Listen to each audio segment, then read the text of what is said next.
accounts. I just been not even trying to do it because it's a headache for some of them.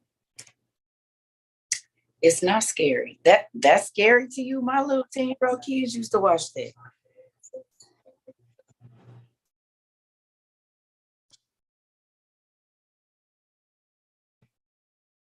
It's open.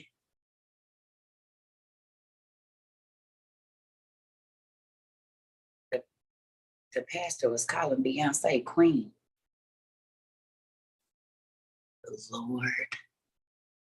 But they all be worshiping the same, you know. So whenever y'all want to, the Zoom is open. If y'all want to talk about what y'all been seeing on Zoom, on what's the name? It's open over here. Well, hello. The one person that's in here. Child, my blood is boiling. Listen here. That's y'all favorite places to go. The synagogues of Satan. Y'all like it there. I can't do it. Good evening. Oh, congratulations. That's good. We have baptism. Come on with that. We always gonna celebrate that. Y'all, if y'all want the Zoom open, I can close it. Y'all don't want to do the Zoom and talk about what y'all, because the only reason I opened it up is there go Day. Hey, Day. I was gonna say, y'all better get in here. Come on in. So y'all can talk about what we done learned up in here. It's good. Hi. Yeah, we in Zoom. We're talking about what we know about. No, we in the Zoom right now. We're in Zoom right now. You didn't miss anything. I can see where this is going. We're in the Zoom. We're gonna talk about whatever you got to watch on Grimm. Hi, baby. We in Zoom. If y'all want to talk about what y'all watched on Grimm, I'm not gonna be on here all night because I just got done eating and I feel the itis coming. So, what is the Zoom room information? Somebody gonna have to give it to you. I don't know it, and it's been 1.5 years, and I still don't know it. I don't know. Somebody tell them the Zoom code, please. Can y'all please tell the new people the Zoom code? There we go. Monica put it up there for you. And the code is Cerca, capital C, number 1, no space. Oh, it's in the website. Okay, see, I don't even be knowing where it's at. Y'all know Alicia does all of that. Hey, y'all. Ooh, I done ate onion rings and a hamburger with grilled onions, fresh onions, bacon, cheese. Oh, Lord. Pickles, mustard. And got me a blizzard thing in there with Oreo cookies, cheesecake, and strawberry in it. Yes, and brownies. Oh, God. Food is my friend. I don't care what y'all think. Food is my friend. Oh, honey. Oh, I'm so sleepy. You know when it be good, too. You take a bite of the onion rings, then you take a bite of the burger and you get all of those flavors. They got it seasoned just right. It was so good. Oh, I feel so happy. Hi, everybody. I'm gonna go to sleep as soon as we get this Zoom done, because y'all know tomorrow my day off. So y'all better come on in and get it. I ain't been cooking. I have not been really cooking at all. I plan on doing my cheese. I went to Walmart and got all my stuff to do my cheese tomorrow. So tomorrow I'm gonna make a video preserving this cheese, or start the process of it. It's like 24 hours, I'm guessing. Homemade burgers do be fire, but I didn't make this one. It came from a place. I was too hungry to wait for the meat to thaw out, so I just got one. And I normally don't even eat beef, but I smashed. Oh, it was so good. Seeing as I don't get my carne asada burritos anymore, I'll swap it up for a steak burger every once in a while. I'm gonna pay for it tomorrow, though. But I'm off, so it won't matter. Y'all won't see me sick to my stomach. Because beef tears my stomach up, but sometimes I just need it. Sometimes I just need it. All right, y'all. I'm gonna wait over here for about 10 minutes, and then so if you're coming in the Zoom, come on in so we can talk about what we learned on Grimm, what you saw, what you think you saw, what you think you just saw in your room while you was a little kid, all that old good stuff. And be thinking about the genetic disorders we talk about all the time. Hello, everybody that's in here. Is it gonna let me squeeze this? Nope. This iPad don't let me do like my other one used to let me squeeze everybody in now. Hey, everybody. You downloading it? Okay. Well, y'all can come in when y'all come in. Who wanna go first?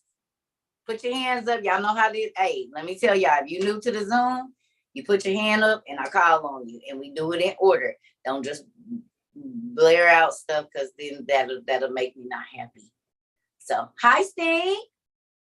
Hi. There go my TT baby. Look at her. Hey, TT. She's getting so big. Man, and our new baby is coming too, so we're really excited about that. Watch her. I told you. All right, you watching Glitch on Netflix about the day coming back to life. Okay, well, we on a Grimm kick right now, because this goes with our studies. So I'm about to go over here to Zoom. If y'all want to come in, come on in. The information is in here. Tone, we in Zoom. If you want to come in Zoom, it's the same code from forever and ago. So we about to be in Zoom. For those coming in, we in Zoom if y'all want to get in. So who want to go first? Who want to talk about who watched a Zoom and you want to talk about something that stood out to you? Put your hand up for me, please, so I know who, what, when, where, why. You can go to my website, cercatrova22.com, or scroll up in the comments and it's in there too. A couple people before you, Miss June.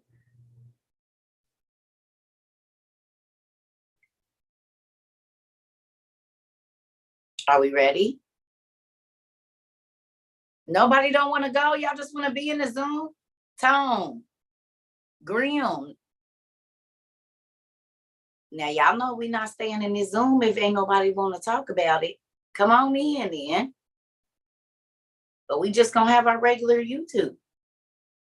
Nephew, we in Zoom if you want to talk about what you learned or what stood out to you in this show we watching now.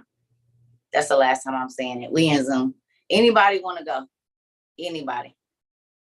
Nobody don't want to go? Come on, Maddie. Hey, y'all. So I am new to Grimm. I'm actually watching season 1 and I'm up to episode 6. And what stood out to me is that when the person, I don't remember what her name was, she was almost like a mother to him. She was telling him about all the books and everything. So that just reminded me of like how everything is hidden.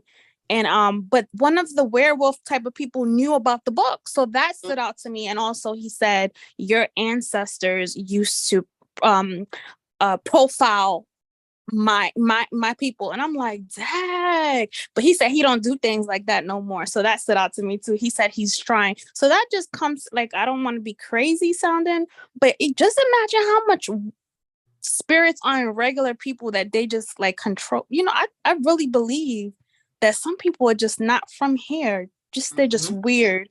Please forgive me for thinking like this, but that stood out. I'm still on now I'm on season 6, but I put it on mute. Well, let me say this. I'm happy you said that, because literally it's stuff to be right around us, but the government and the police, they gonna cover it all up. You know how I know?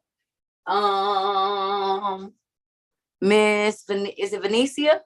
Miss Ross, you can go if you want to while I'm looking for this book, Pumpkin. Hey, boo, it's Rika. That's my government. Dang, I take it out. Oh, hi, Rika. Sorry. Hey, boo. Put Rika in there. Girl, look, let me pull over anyway so I can just say real quick. But what I had recognized about the morphing, like they was morphing into like werewolves and stuff, like no lie, y'all, the other day when I was driving, I literally seen this bird. It like fell out the tree, and as it was falling out the tree, looked like it was about to morph into a person, but it caught itself and it morphed back into the bird and it flew away. And I was like, come on, Jesus. Listen, I believe I believe we're about to start seeing a lot of stuff that we didn't see before, that we didn't pay attention to because we were so busy in our lives. I believe it.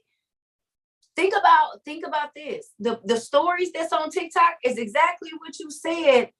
People talking about their grandparents running out into the whatever because they hear a noise with the chickens and their daddy turning into a werewolf and coming back. Or grandma turning into a bird and coming back. Do we not see all of those stories from the islanders here and different people from Africa and all over the world where they say, no, I know my parent is a werewolf or a bird or a mermaid or no. And we know that they're able to mate with us because we have the genetic disorders right now. So think about this now. A shapeshifter come on land, right? That's a mermaid or whatever. Impregnate a woman or get pregnant by a man or whatever it is. And then the baby is born I ain't gonna say semi-human because it's technically human. But what we can see as a genetic disorder is just maybe this being then came up on land and did they do. And this is the make of that. Like, we don't know. Because did y'all see they have families and everything, Rika? Yeah. Worked regular jobs. You ain't never walked past nobody and been like, ooh. Something right with that. Clan, it was had to do with the clans too. Like, they got the different clans, but we can get in that another day. No. The families. Now think about this. What we read in Og is exactly what's happening there. Are y'all getting this? All the different tribes were whatever race of giants came from, the two giants mixing together, or the animal and the giant, or the animal and the person. So when we go and we look at this and we see, they literally telling us without telling us. Now let me ask you a question. In all of the rap songs, country songs, all of this, don't the people always change into an animal and then back into a human? Right in our face. Not only that, when they do their videos, they put on animal heads, pigs and dogs and different animal looking scary, and then they put a hood on themselves.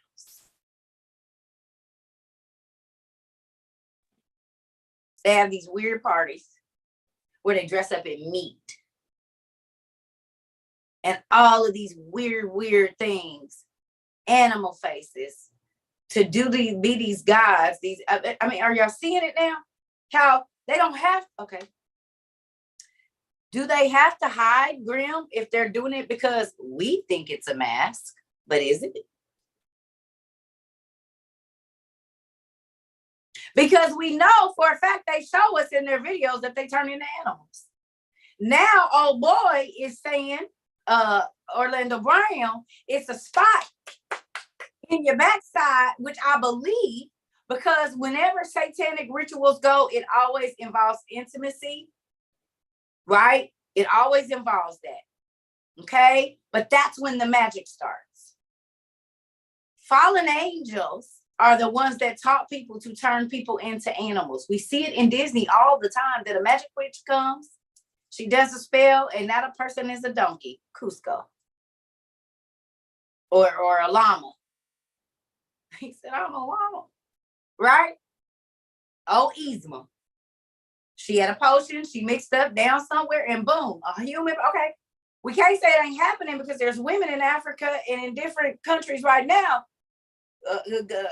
turning chicks and dudes into whole goat feet people. Right now, in our day, in 2022, in 2023, people is getting goat legs. So is it that far-fetched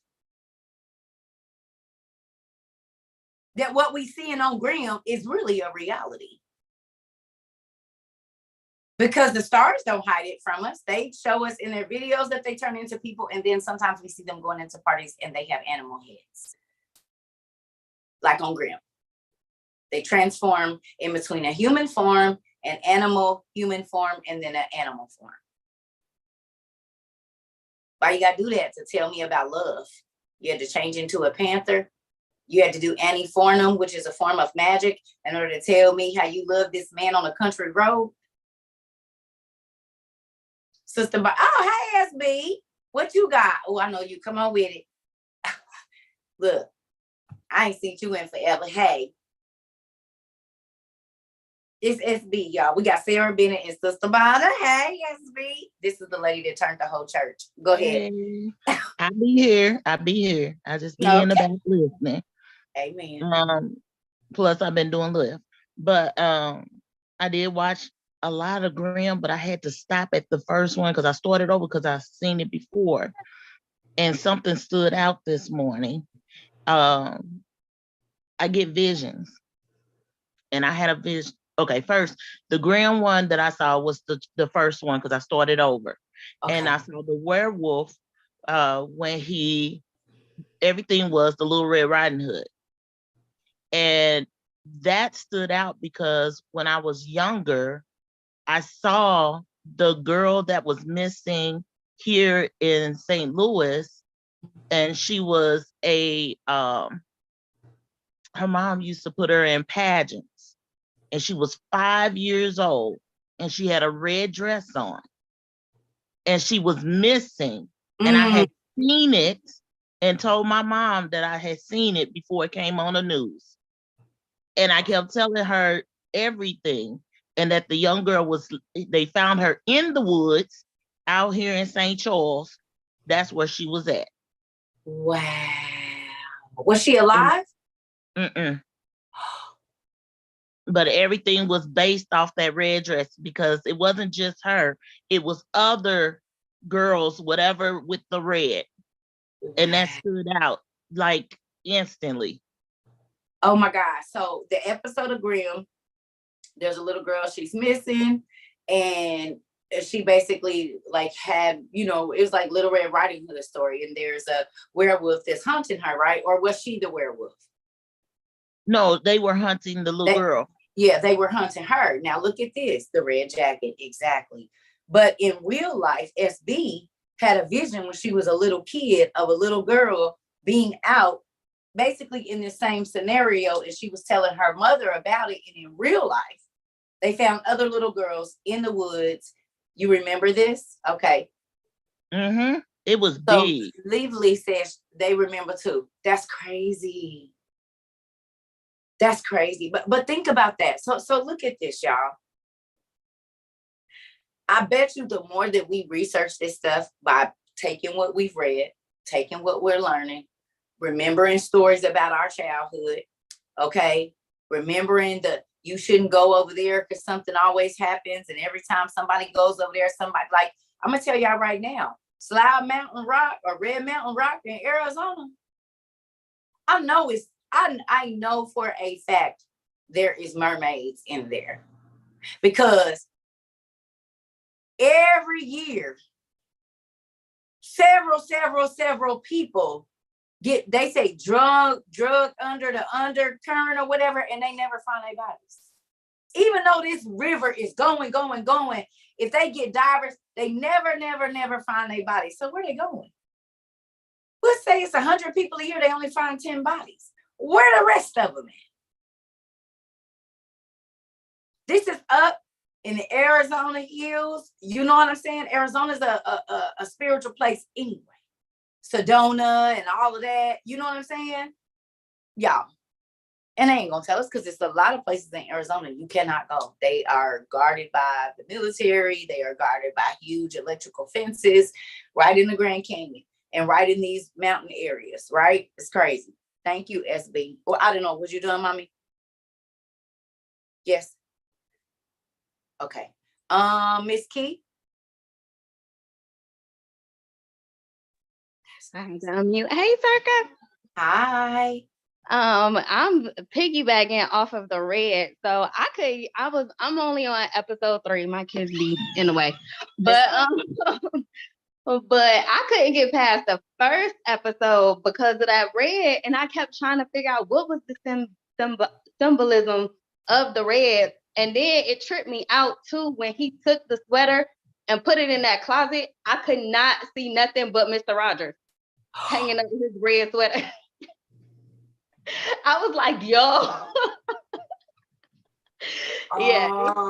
Yeah, that creeped me out. I was like, oh, nah, like what? And now it makes me want to go back and watch the Mr. Rogers movie because I didn't see yeah.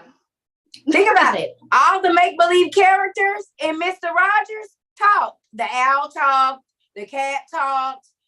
You mean like in Grimm? These my girl. And it was a make-believe world. Think about it. So regular people, right? It was make-believe. So regular people, you had to get on the trolley to go there. And regular people really didn't know what was going on in the land of make-believe. What's going on in Grimm? It's people walking around and they don't even know that these spirits is just, well, I told y'all the first time I smoked and drank the same time. I was 13 years old. And I looked in that car, honey, and it was animal faces on their faces and sucker took out, baby, no shoes or nothing. Beat my auntie door there. Let me in. Something's up with that. I don't know what they got, but they might have drugged me or something. She said, girl. And then I seen it again. So the closet and the red. Now, you know what's crazy? You know what? Y'all both just made me think about you and SB. What? In Insidious, it was a red door and he had to walk through the closet. Remember, the spirits was trying to get, if you've ever seen Insidious, I don't know if you ever watched it. Okay, but remember, y'all, the red door and the demons kept trying to get through the red door, but the red door was in like a closet. And he kept drawing the red and black demon on everything. Remember?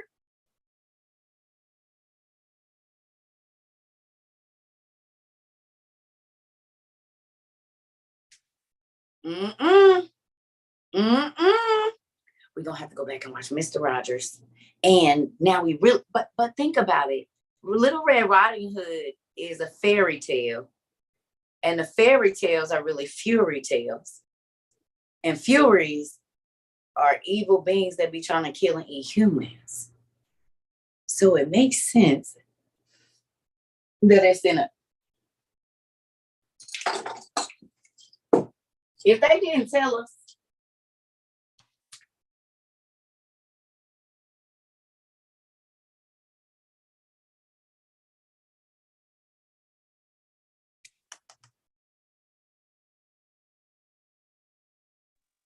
Wow. And I don't remember. So for some reason, I don't remember Little Red Riding Hood having the guy come kill the wolf. I never remembered that part.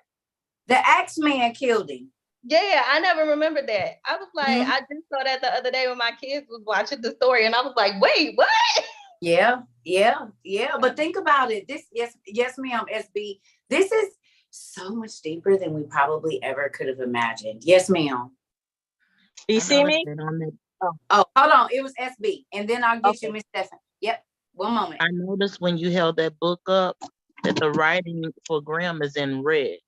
And that stood out just a moment ago to me. It sure is. Grimm fairy tales is in red, like written in blood, you mean? Because the top part is brown, and it's even like that on the thing, too. Everybody like, let me go to Amazon and get Grimm's fairy tale. Who on Amazon? Raise your hand. On my way to the book, so hold on. Oh, listen here. So this is look what Cerca didn't say. Look what I say. Now, I'm gonna tell y'all something real quick, and then we're gonna get to you, Miss Stephens. So with that, I looked up the word Vessin. Did y'all go look it up? Anybody go look up the word Vessin? It means creature or being first. Then it means essence, like spirit. What? The word Vessin, I went and looked it up. It means creature or being. Yep. That's crazy. All right, Miss Stephens. I want to piggyback because I have never watched Grimm, but I know the stories about the brother Grimms. and their stories were terrible. So whoever made them pretty did an injustice to us. But when I watched it, I said, let me get my notes out. The first thing I noticed when that girl ran to that park, what was the name of it? The creek. I have all my notes, but I had to go somewhere and I'm in the car and I had to call you. But the name of the creek stood for, because I wrote it, it stood for claw. The first girl that got killed in this show on the first episode, the college girl, it said something creek. And I said, okay, I'll write that down. And the word that first name stood for claw. And like a claw? Like a claw of an animal. And then when the little girl came up missing, she was somewhere called Mill Creek. Mill means to cut up. Mm.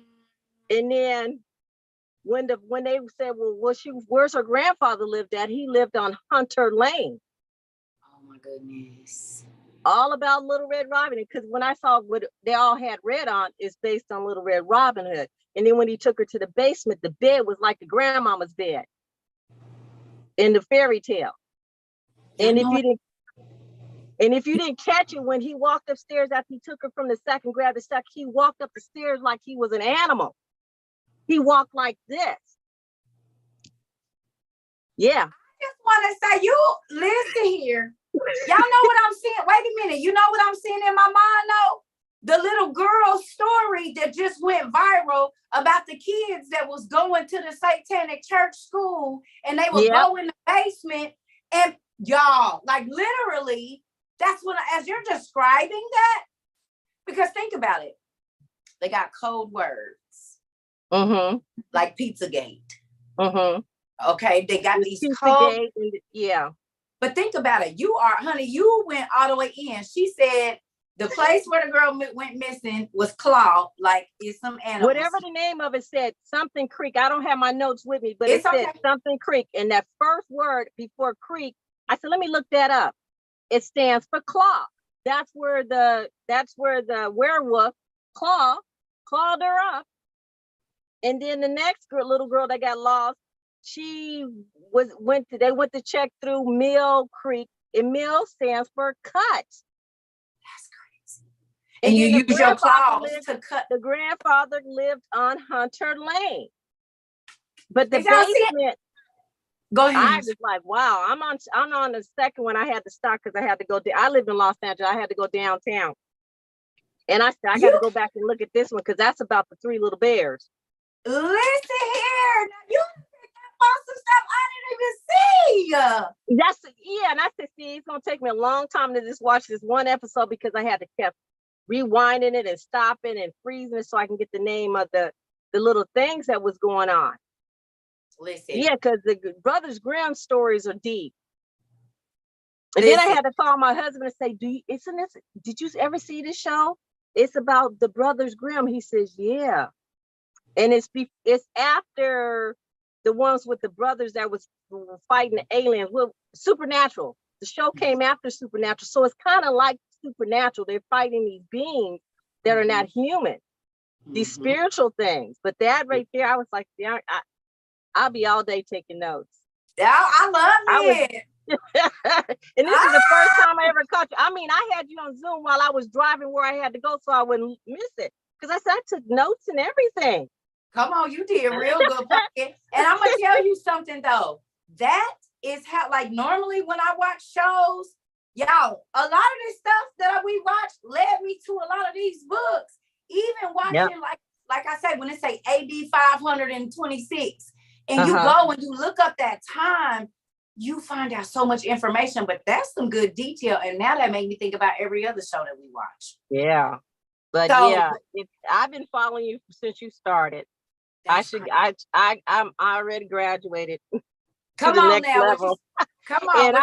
And you know what? I have to watch these movies by myself because I need to go back. I don't go watch it in another room, but I need to focus and it's all there. And then I speak on it. They was like, yeah, you're right. I said, that's what Cerca be saying. Listen, but think about how much stuff has been hidden, y'all, right in our face. And now you see why I said they don't gotta lie to us if they put it on TV. And they put it on just like Little Mermaid. Yeah. It's not if you ever see the Asian version of the Little Mermaid movies, they're violent. Those mermaids don't play. They coming out the water tearing up the whole town. Wow. Yep. I started watching those. It was like, wow, yep. It's not just us Little Mermaids. Mermaids all around the world. Mm-hmm. And people not seeing it. Yep. You know, I'm so grateful that y'all are. Thank you so much, Pumpkin. I'm so grateful You're that welcome. y'all I'll are put myself watching. on mute and drive. All right. This is so cool. Do y'all see how much stuff between those 4 or 5 ladies, each and every person, okay, something stood out to them. A lot of it was the same, but each individual person picked up on something. And this is why I be saying the more that we read together, it's going to trigger everybody memory about something, childhood, family stories, something you've seen somewhere else, a newspaper article that didn't make sense, something we've seen online. And so then our web for knowledge is just like infinite. Do you understand? And the thing is, Can I say one more thing? Yes, real ma'am. quick? When they were saying like the little girl, the postman killed her. Mm-hmm. You guys remember a couple of months ago when the FedEx or the UPS took that little girl from the front of her house? Little girl was playing in front of her house, and he would drop the package out, and he took her and killed her. It was all on the news and YouTube. I remember. Yeah. Everybody, so that's the same thing. You think Mr. Roger, he was so nice and all clean, and he needlepoint, those be the ones. That's so crazy. They said he worked for the government too. You remember he said that? Y'all listen. See, I can talk. I'm gonna mute myself. Love you guys. No, because everybody over here is like, yep, here in Texas. So even with that, go ahead, SB. If you pay attention, it happens a lot. They show the postal man always taking a little kid or some form of it in some type of movie or whatever, and then you'll see it on the news happen right after some movie come out with it. Y'all, this the what do they call it? Whatever programming, they get people ready to go and do. I'm gonna tell you something honestly. I'm just happy to have so many people that see what I see or even want to understand. Because do y'all know how hard it is talking to people like, okay, pay attention to this. They'd be like, you looking too much. You overthink stuff. I hear that so many times. You overthink, you overthink, you overthink, you overthink. But when we look at our genetic disorders, Grimm and supernatural, think about how many people have been somewhere with somebody in a store and the person went and they said their eyes went black and you couldn't see no white. The cat in the what? I'm in episode 2. I just ran back to episode 2, so I don't want to spoil it for y'all. But this is the thing, like these beings, these people, and God keep talking about you never know who you entertaining. You never know if you doing this or that. So with that, with hypertrichosis, cyronomelia, Seckel syndrome, and all of these other things, and then they showing us, no, there are people that are half animal or that can flip-flop back from animal hybrid being to looking like a regular human. And it's just so crazy that it takes place on the West Coast because, honey, I have most of my supernatural experiences, a lot of them happened when I was in Arizona. For real, like spooky, scary type stuff. Go ahead, Miss Maddie. You know, when we say, you know, there's a saying that sometimes you be careful who you lay down with because you might be laying down with a whole demon. That could be literally and spiritually, but I'm just thinking, is that an agenda that they are trying to like mate with regular people so that we don't make it to heaven? I don't know about us not making it to heaven, but would we make it to heaven if, like, you see how when the lady that passed away, she was like, it's your turn now, and he was like, what do you mean? Like, he didn't want to take on that responsibility, but that's like passed through his bloodline. So would whatever happens to us, would it be messed up and we can't get to heaven because of whatever, you know, our parents was mating with somebody, you know what I mean? I can't answer that because I don't know. Okay. You Because know I what I'm always saying? like, are they But think trying to about this though. sabotage? Well, look though. But see, remember what we read about the soul and when it's created and you get to see your deja vu, we know where that comes from. And then it says that just the person. And I'm gonna say no, because you got to think about it. God used Joseph and Jacob and all of them, and they were a race of giants. Oh, true. You see what I'm saying? That's so true. I would say God, that maybe that's why God said in that passage that we read that it depends on the person. The actual soul chooses if they go to hell or not. That's true. So we all have the opportunity, despite what happened with our lineage and our ancestors. Oh, amen to that. Thank you, Jesus. Yeah, you have to think about it. God used some of the giants towards his advantage. Because we know that Israel was one of the 12 tribes or one of the 12 clans. We know that. You know what I mean? So I found the name of the creek. It was called Talon. Talon. Talon Creek.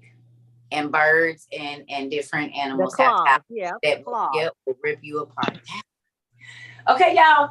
I just want to know, do this be mind blowing to y'all as y'all get it? Just watching regular TV. Yeah. It's everywhere.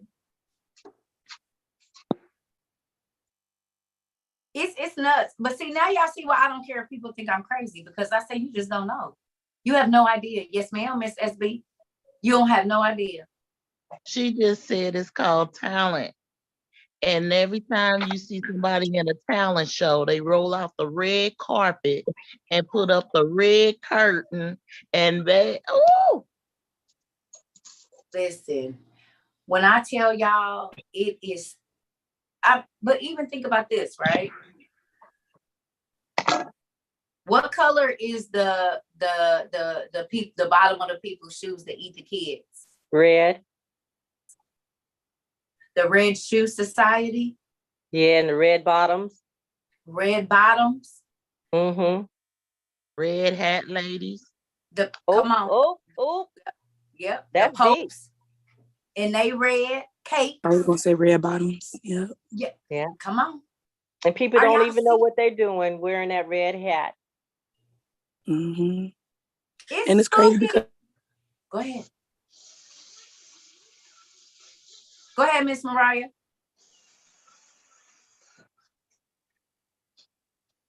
It's crazy because, come on. All recently. Oh. Coca-Cola's red, and they worship that, talking about it all the time, advertising. T baby, that was you. What did you say? I said that. Can you hear me? Go ahead, T baby. Somebody was talking. Yeah, I said that most recent performances was Janet Jackson. She had on red bottoms. Beyonce had on red bottoms. And Taylor Swift, they all had on red bottoms.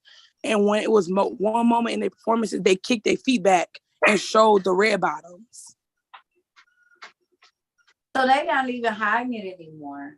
But think about this. Hold on. When Beyonce did the first, not the first, but when she did one of the last Super Bowl things, what animal was in the floor? The horse, I think. The horse. She did the horses. She did the goat symbol, right? Remember? She did the twins. And then she's also had handlebars. Yeah. On her outfit that have the goat horns. And the wings. Did y'all catch the wings when she was coming off the horse? The wings. No, I didn't see the wings, but I'm gonna look them up. Go re-look it again. Was it a young designer that made her wings for her or something like that? I'm not sure. But she had on wings. Is about a horse. Her tour now is about the 4 horsemen. The 4 horsemen. Ain't that crazy? So I didn't see the wings, but I'm definitely gonna look for that. So can I ask y'all a question now? When y'all go back and watch music videos, do y'all look for the symbols and the signs that are in there? Not just the Illuminati eye, but the bathtub scene when they're in the water. Yep, the rebirth, all that. It's a real thing. It's so scary too, because we have been. Can you mute your phone for me, Mom? I'm sorry. I don't know if you know we can hear you. Oh, it's crazy because this is who likes SpongeBob? Everybody likes SpongeBob. I love y'all. I need y'all to go back through and watch SpongeBob too. I wasn't allowed to watch it. My kids wasn't either. My kids could not watch SpongeBob, honey. It was not allowed. That's funny. It was not allowed in my house. SpongeBob was not allowed. My kids could not watch SpongeBob at all. And this is way before I knew what I knew then. When I walked in and my 5-year-old son saw him in his Speedo, I said, oh no, this show's out. And that was my first time knowing anything about SpongeBob. They was in Bikini Bottom and he was trying to figure out what swimsuit to wear. And when he walked out, he had this big old and a thong in the middle. And I said, well, and I looked down at my boy who had just made it to kindergarten. I said, yeah, this show. Mommy, but I said, no, you won't be watching this. This is a little too much for me. You ain't never even seen me in a damn thong, let alone a sponge. You know what I'm saying? Like, he's in kindergarten. It's crazy, but what in the world? No. And he was just strutting down the thing. He has a little towel on him, and they had to put his cheeks all out real good. I said, oh, no, we're not doing none of that. We're not doing this. Not at 5. Now, later on, I'm sure they snuck to their friend's house and watched it, but I'm not, it's too much. But when you go back now, go ahead, Miss Rena. When you go back and you see, none of it is kids. None of it is kid okay material. Go ahead, Pumpkin. I actually just wanted to add, I was watching it yesterday. Hi, Sarah. Hi. I was watching it yesterday and I saw an episode where Squidward was being initiated and it was like the Illuminati. He had on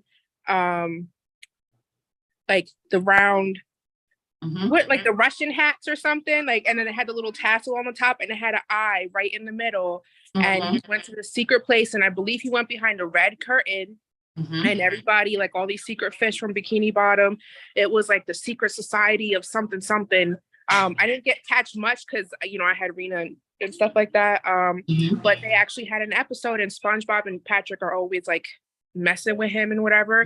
And they snuck in behind it and they saw everything that was going on and they had to do like this weird branding thing and like they scorned him with the tool and all this stuff. But yeah, they had a whole episode in there that was just blatant. Like it had an eye right there in the middle. Like, and then they did this like weird call. They were like, blah, blah, blah, blah, but it was like, stupid. But yeah, it was like a whole. Did you see the eyes? Because the eyes were all the way around and the Masonic floor was there. Did you see the black and white floor there? I actually watched that episode. It's so crazy. But look again, they tell the children what's really going on. Do they or do they not? It's always in the kids shows. And then because I'm watching it with her and I'm like, hold up, this is something. But yeah, I just watched it yesterday. You're like, who watched SpongeBob? And I'm like, oh shoot, I just saw that episode literally yesterday. That's crazy. Yeah, but right on time. You had to be here today to say, no, actually, I just watched that.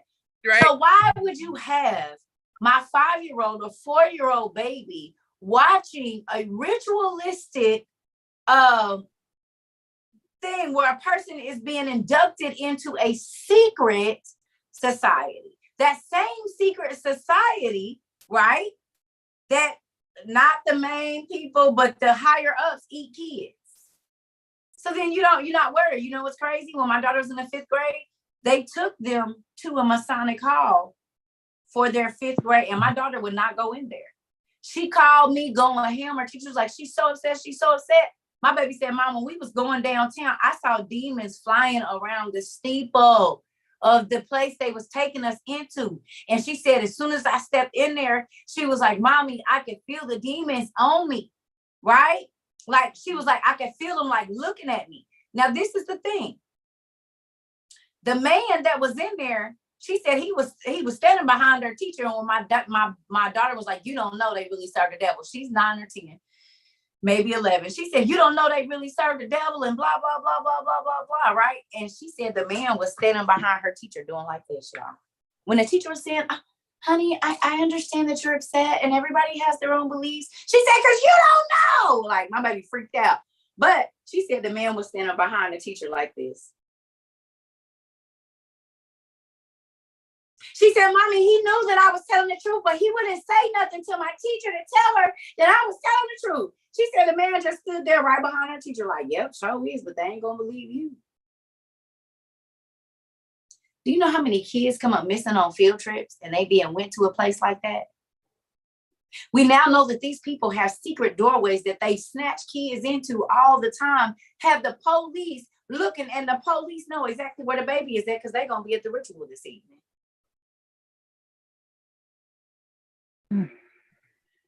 Deja, it's crazy. Miss Deja? Oh, sorry, I was eating.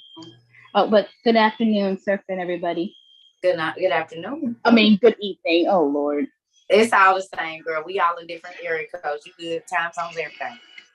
Okay, one thing I wanted to say was, after hearing all this, I could remember what you said about the SpongeBob episode, about seeing what was going on. I remember watching this because I wasn't allowed to watch SpongeBob after my mom caught us saying how I have no brain or whatever.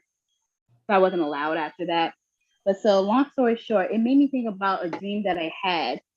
It was like my Walmart dream I had. I was in Walmart with my mom and I could feel something wasn't right. And only for something to go down, and there was people in the store. There was people rounding up us. And I was like, Mom, we got to get out the store. We got to go. And at the time I had my knife on me. And I was like, come on, Mom, we got to go. And she was like, Shadeja, where'd you get that from? And so then, the long story short, I remember we had to leave because they were locking down the store, and and it was just me and my mother there.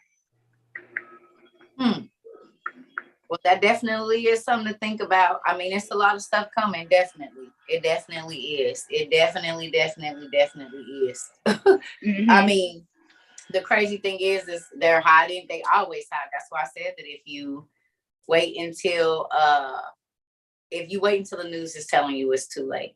But is there anything, anybody else have anything more about Grimm or any of the shows that we might be watching? Yep, Demon Slayer. You hear me? I mean, Demon Slayer. Being a play, what? Demon Slayer. Oh, Demon Slayer. Okay. I'm like, being a player. Wait a minute. That don't have nothing to do with it.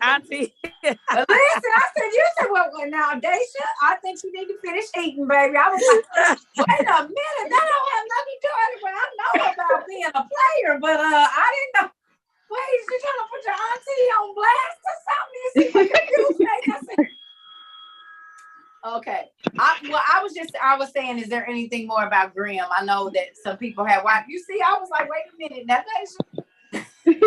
oh, we gotta stay on cue, girl. Listen. But she said Demon Slayer. Oh, I see what you're saying. Demon Slayer is relevant. And y'all been saying, I think my son watches that. Is it anime or what's the other one? It's anime. And also another show I was watching was Adventure Time. Adventure Time is a really weird show now that I'm watching older.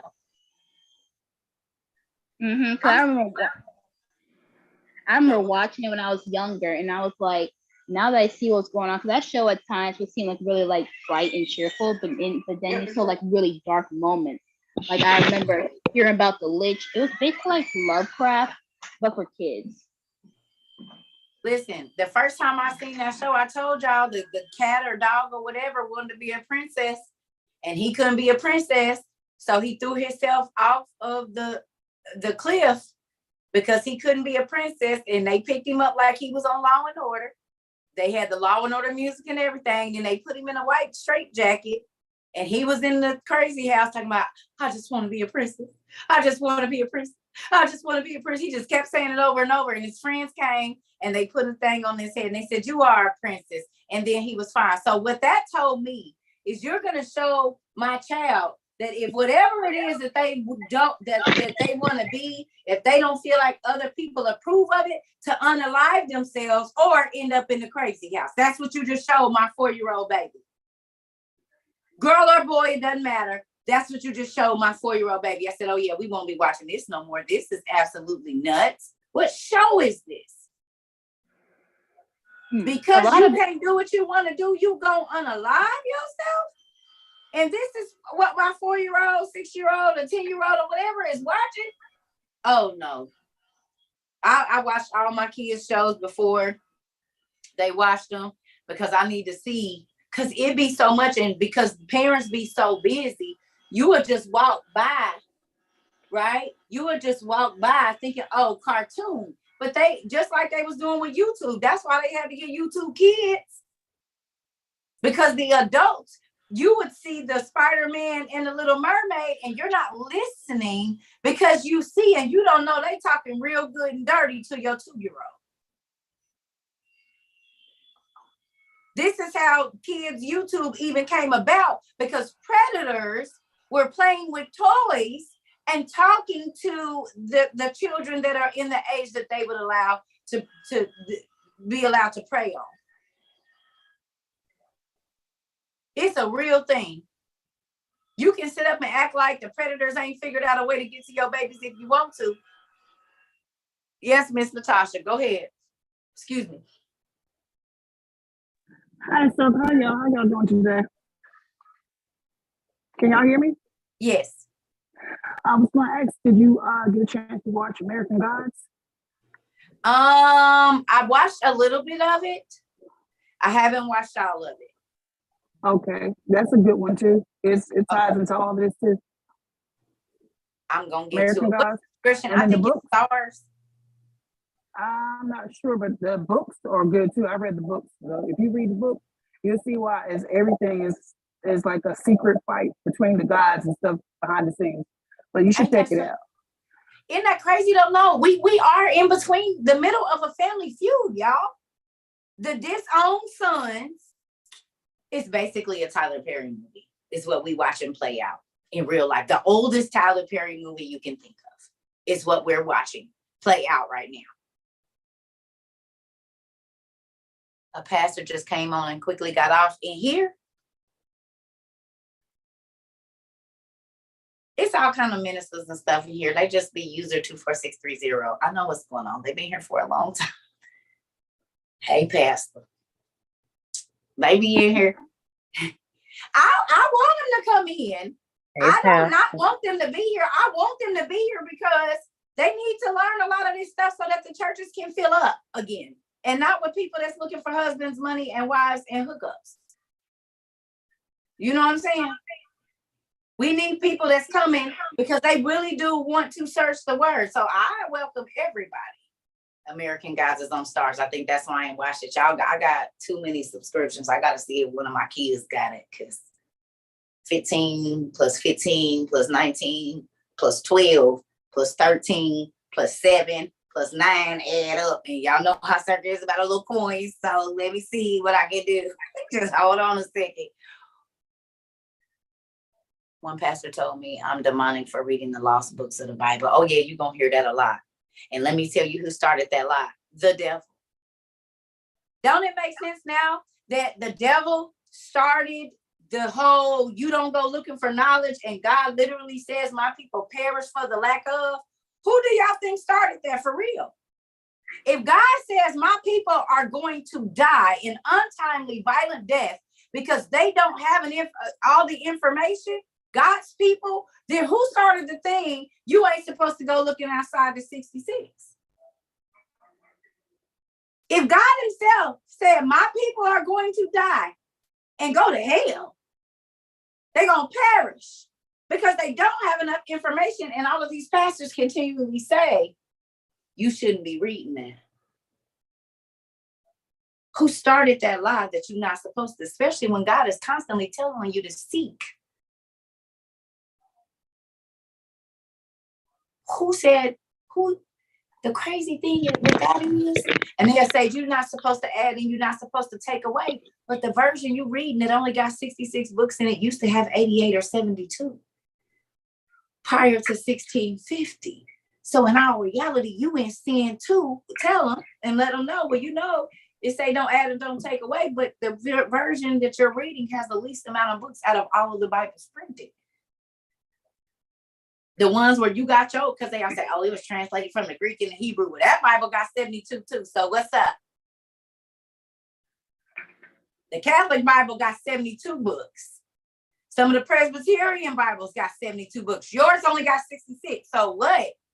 Who's the devil? You ain't even seeking trying to find nothing else.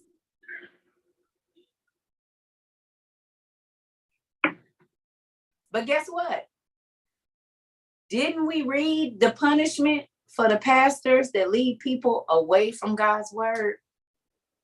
We just read that the other day, that they're going to be laid on their stomach and hot iron is going to be poured on their body. That's their thing. So let them do what they're going to do. Find a way. This is why the Bible says study to show yourself approved.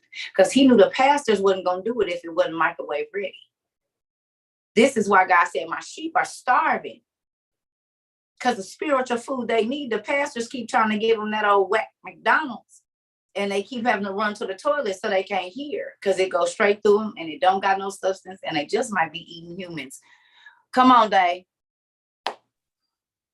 And then we're going to get... Okay. Which one with me or Dave? Oh, LaDaisha. Yeah. I'm sorry. Okay. Hey, y'all. Hey. No, I was just piggybacking off of who were really two people, whoever brought up American Gods and then whoever was just talking about, like, you know, when you sleeping with different people, like different spirits. I think it was you, Key, maybe. I don't know. But I know you ain't got into American Gods, but I don't know if anybody else like watched it. I forget which episode it was. And I think, was it Queen Sheba? And I think, what's the female, the incubus or the succubus? Is the female the succubus? The succubus. Yeah, like they had her like a succubus on there, but like she would be having intercourse with people and consume them with her girl parts. Like the people would just go up into her. It was a man eater. Yes, huh? yes. A Yeah, man like she was with the man and they was, you know, into it, and then like she was on top and she was like, you know, say my name and stuff. But then he like went into this trance, and like the more that he spoke, she turned into like a giant. Like she started getting bigger until she was big enough for him to just slip on into her parts. And then when he went in there, she fell back like she just had a meal or something. And it was crazy because it was another part where they was like, it was a ritual. It was a whole bunch of people, and one man, one of the kings or something, was trying. All the kings was coming, trying to like basically overthrow her, and they thought basically sleeping with her would overthrow her, but they didn't know. Basically, they were just going into their fate because the man came and one of them came and slept with her, and the whole orgy went into her. The man and everybody that was in the party went into her. Everybody turned into like a black goo and just went inside of her. Oh, may I show you the book? Wait. But hold on. We read about her. We did.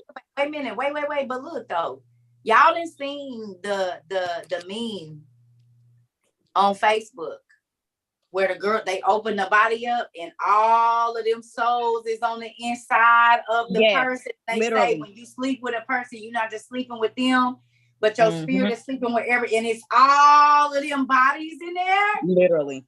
All them heads. Now this is the crazy thing. The Queen of Sheba, her name was Candace. Her real name was Candace. Okay. Like if you look her up, her real name was Candace. She's a dark, they portray her as this beautiful dark skin. She was real pretty, dark skin, real thin, dark. You know, Ethiopian type woman, right? But think about this, y'all. Solomon was one of the most well-renowned wizards. God gave him the knowledge to undo all the spells. And you got to remember, he lost his soul because of the women he was sleeping with. Okay. Queen of Sheba had a baby with Solomon. Menelik.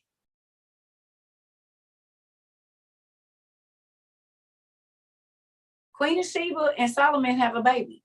And he started the Ethiopian dynasty, which is Menelik. But they said that she was a fearsome queen, like she ruled with an iron fist.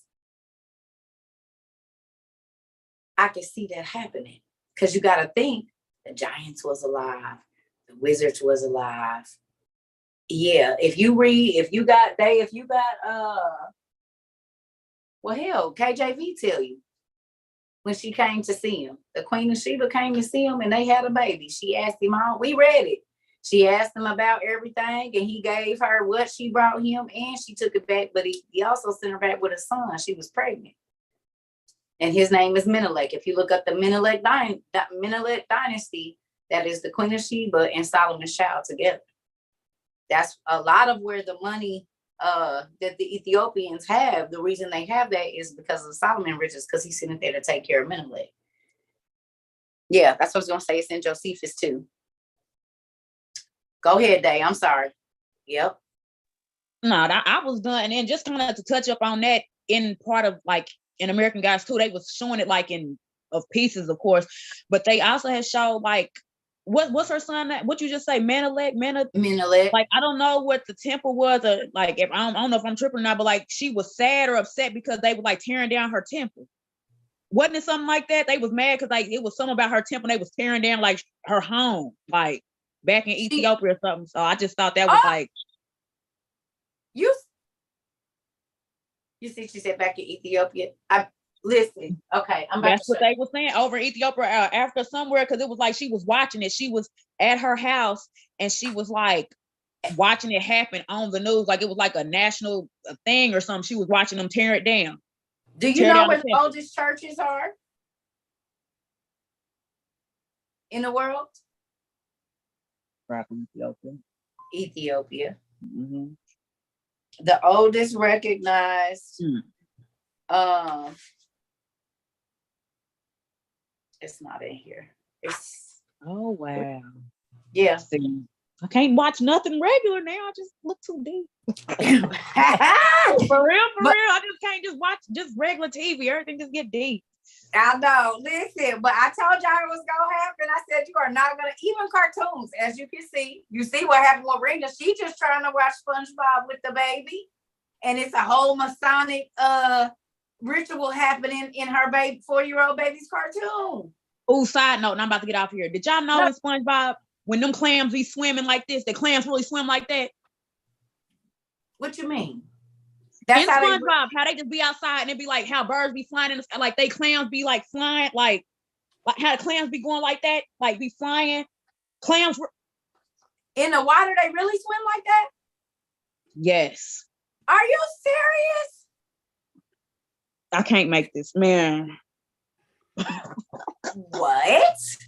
Yeah. So in the water, that's really how certain, not all of them, but certain species of mussels and clam, yes, they really like they'll take off and be like click, click, click, click, click. Girl, I'm about to have to go watch it, and you about to have down another damn rabbit hole with the animals. Oh my God. No, Lord. like seriously. All right, I'm gone. Bye, y'all. I love y'all. I'm gone. This is why bye, cousin. This is why I be up until 1 o'clock, 2 o'clock in the morning, because y'all tell me go watch something. I'm tired. I'm gonna watch it. Now I'm up, can't go to sleep, sitting here every show, cousin about to have you up. And Cerca, on that same episode of that too, because I got the book. I went and got the book for you, right? They showed it. They showed him getting devoured by the lady, like going to a province. But also they got the goddess Easter in here too. So this is book 2, and they got Easter in here. So if you I don't know if you can see it, but I'll show you right quick. She's very jealous. The god of fertility for Easter, they were sitting there and they had to use her.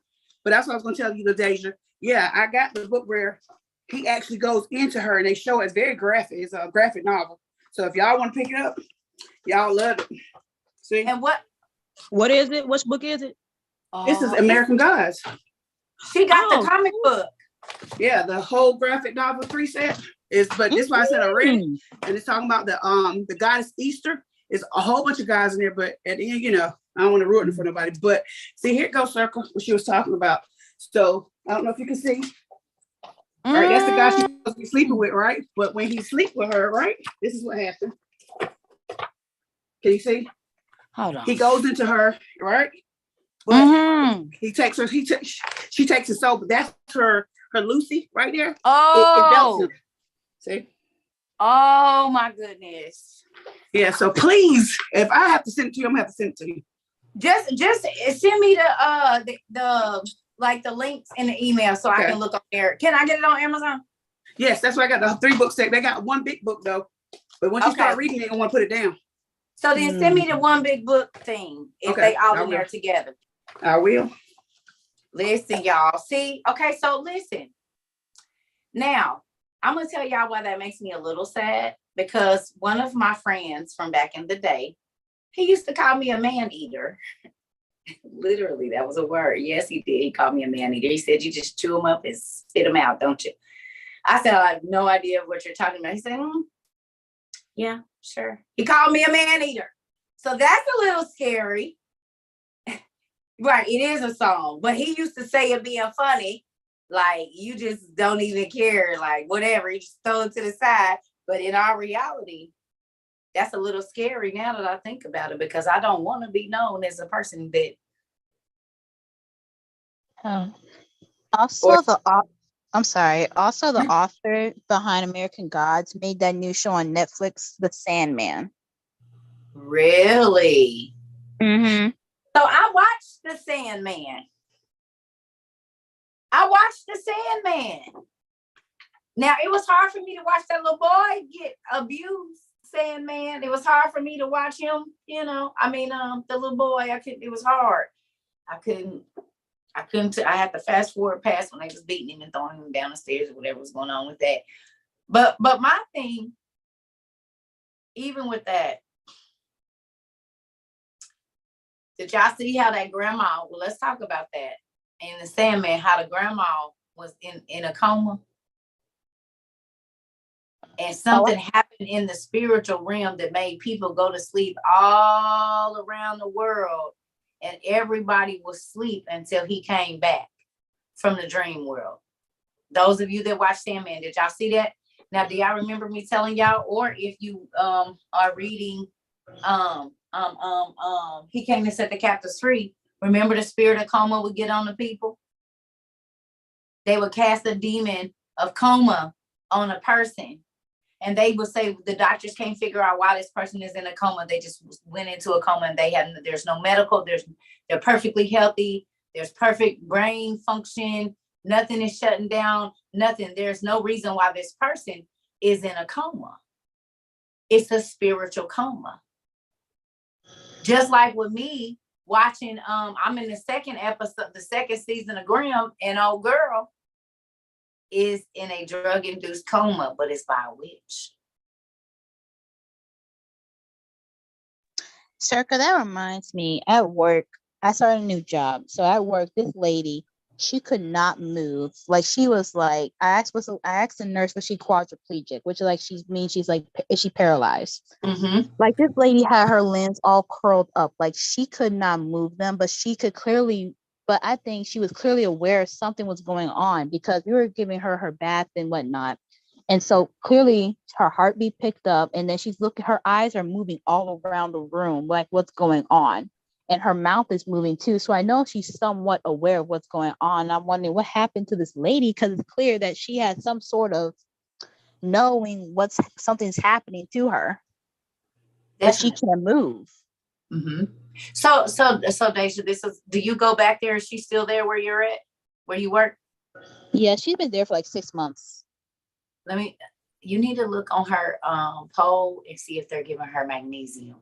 Because a lot of times they be giving these people magnesium, saying that their bodies are shutting down, and magnesium makes you temporarily paralyzed.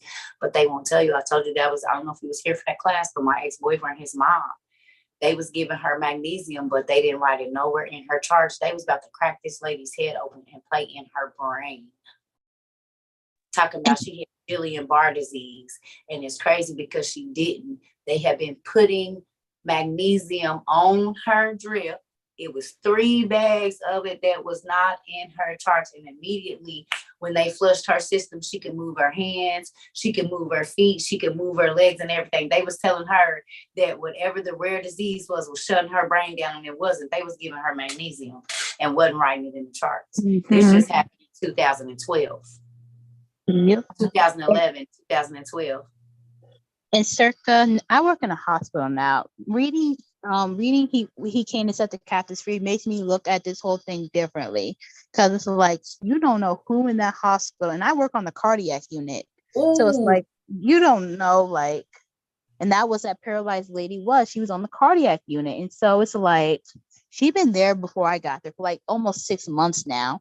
And it's like it made me like more aware, because especially when I was watching how I went down to the lab and someone took blood, and I was like, wow, it's like, what do you guys do with all the blood and stuff? And so all the man told me was, oh, we just take samples out of it. And so of course there's certain areas like you couldn't go unless you got like access to it or something. And it's like, where's all this going and stuff? And it makes me think of like the hospital I worked at, it had like 2 stars on it. So it made me wonder, why is it so low? Until I got there and I started looking, and I was like, oh, I see why. Because, well, yeah. And I was like, that's why I didn't want to take night shift. But listen, God has you there. So then you always, let me tell you what my homegirl used to do, my mom used to do. They would anoint their feet, like under their socks, like on the bottom, like the sole of their feet, right? Because, you know, some patients you can't touch them with olive oil and things like that because it can make them bleed out or whatever if they, you know, certain medications. My mom always anointed herself before she went to work. My girlfriend did the same thing, because you could be Rebecca. God could be pointing stuff out to you. So like the next time you go in there, I don't know if you can look at her bag without nobody looking at you or whatever, but you look at that lady's bag and see if it's her pole, and see if it's some magnesium on there. Because if it is, these are the things that'll make them paralyzed, but they won't tell the family that they're doing that. They're just assigning stuff knowing that the parents don't know the medication. Mm-hmm. And it's real sad, because when I first got there, this lady, she had a pressure ulcer on her, like the wound, because she's laying there all day. She had a pressure ulcer, and that thing was bad. When the lady took off the band-aid, that thing was green, and it was like that thing was infected. And I was like, it's like so messed up. And like I saw her, I was like, are we supposed to be giving oral care? Mind you, this is like my first day. I'm looking like this lady, like clearly no one's been brushing her teeth. She had all this thick film on her tongue, and it was like horrible, because I was like, this lady looked bad. Like no one was clearly no one was doing her job, because this lady's supposed to be turned over and had her bandages checked. And I'm like, this messed up. That's why God got you there. That's why God has you there. Anytime, I keep telling y'all, people think God is blessing you when he sends you into the easy situations. When God sends you into situations like that, where everything needs to be changed around, and you're like, oh my God, that's where he do the best work. The army is always sent into situations that the normal people can't take care of. And if we are in the army of the Lord and we are using all that we're learning here in our walk with Christ, it transfers to work. It transfers to the grocery store. It transfers everywhere. This is the thing, y'all. God did not let y'all get the information about these hospitals, about medicine, about demons, about all of these different things that we have thought were make-believe. And now we know it is real life. It's real life. It's real. It's real. Because they'll tell us Graham is fake, but then we go look at the genetic disorders, and do we not see all the animals that we saw in our genetic disorders? There are people that are kind of like born with hooves. Like there's conditions where their toenails and everything curve and everything like hooves. So you think about all of this different stuff that we see and have animal hybrid or have this or some type of genetic disorder that shows this. Miss Key, you got something? I'm sorry, I didn't know if your hands was just up there because y'all want to say something, or if they just be. Oh no, I have raised it again. Dang, I forgot. Oh no. It was back at Grimm. I left on that episode. I think that might have been 4 actually. The episode where the guy was like, I don't even know what he was doing to the women. He had the bed and breakfast. And I was like, what is that? So I was like, I don't know what that is, but I know Cerca done read something about. Is he the one that had the garden in the back or something like that with the toes? Yes. Yeah. Like putting them under where they just worship him and all of this kind of stuff. Can I ask you a question? Yeah. Ain't that what R. Kelly did? And old boy from Two Men and a Baby. Oh, I had the girls, and then oh snap! Everybody stayed there. They worshipped him. They loved him. They want, they get there and everything is about him because he's so amazing and he's so this and he's so that, to where they just stay. Oh my goodness, you're right. Ain't that what he was doing? Keeping them. He was collecting the women, right? Wasn't he collecting the women or whatever it was? Yeah. Ain't that what? Some gas. He turned on the gas, so they were hallucinating. What do they be saying going on with these stars that got all these women that just live with them and whatever else? Because how are you okay with just 50 women living in this house and everybody's just okay with sharing this person? And their parents be okay with that? I just don't get it. Okay, let me ask you, how many times have we saw that the stars say, oh, it was a wild night, I don't even remember it? A lot. Oh, honey. They say, oh, you got to go to the such and such party. How was it? It was wild. I don't even remember it. They don't be lying because they get drugged exactly like that. You got to think about it. Who always have the money to go get the exotic animals, like a frog that could have hallucinogenic properties? It's always the stars that got some weird pet, weird fetish, weird something. It ain't nothing for them to excrete that liquid and put it in their drinks. And don't nobody even know it's there. You see what I'm saying? So this stuff is probably happening way more than we know. They just put it out in a little bit of TV so we don't think nothing about it. Exactly. Like this, that's why I'm so happy. Like my parents didn't let me go all the way to Korea because at the time I wanted to be a singer. And like when you hear the stuff come out, and I just think about what other places, and mind you, like we're in America. Korea is like way over there. So it ain't like my parents might be like, hey, come and get if I get into trouble or anything like that. And I ain't gonna lie, I thought about one point in time becoming a Playboy bunny, but I was like, when I learned all this stuff, I'm like, oh, no. She said, for real, hey, she telling her, hey, listen here. Tell the truth and shame the devil, girl, okay? Amen. I'm just going to say A to the man. That's what I'm going to say. Let's get Miss Shelley really quickly, and then we'll get SB because I think her hand has been up. Yes, Miss Shelley. She said, I thought about being a Playboy bunny. Me too. Go ahead. Miss Shelley? Hey, can you hear me? Sorry. Yeah. My phone was glitching. It's but okay. No, I'm sitting here watching Grimm now, and the first episode got me is because I was literally just talking to my kids about, predators and pedophiles, and, you gotta be aware of your situation. And then literally this morning, I was sitting down watching a show on Amazon with my kids. It's a kid show, and this grandmother is like lost her way of thinking. She can't talk, and they found this recipe book. These three girls, and it comes to find out the grandma's recipes are spells, and she's trying to figure out how to cure her grandmother from being under witchcraft. In the recipe book, it's spells. Like it's actually like cake recipes in this book and in this show and stuff like that. Girl, you mean like the RX that's on our pharmacy, the mean recipe? Like no, like they had to like bake a cake, and they made like spaghetti, and they made all kind of different foods and stuff.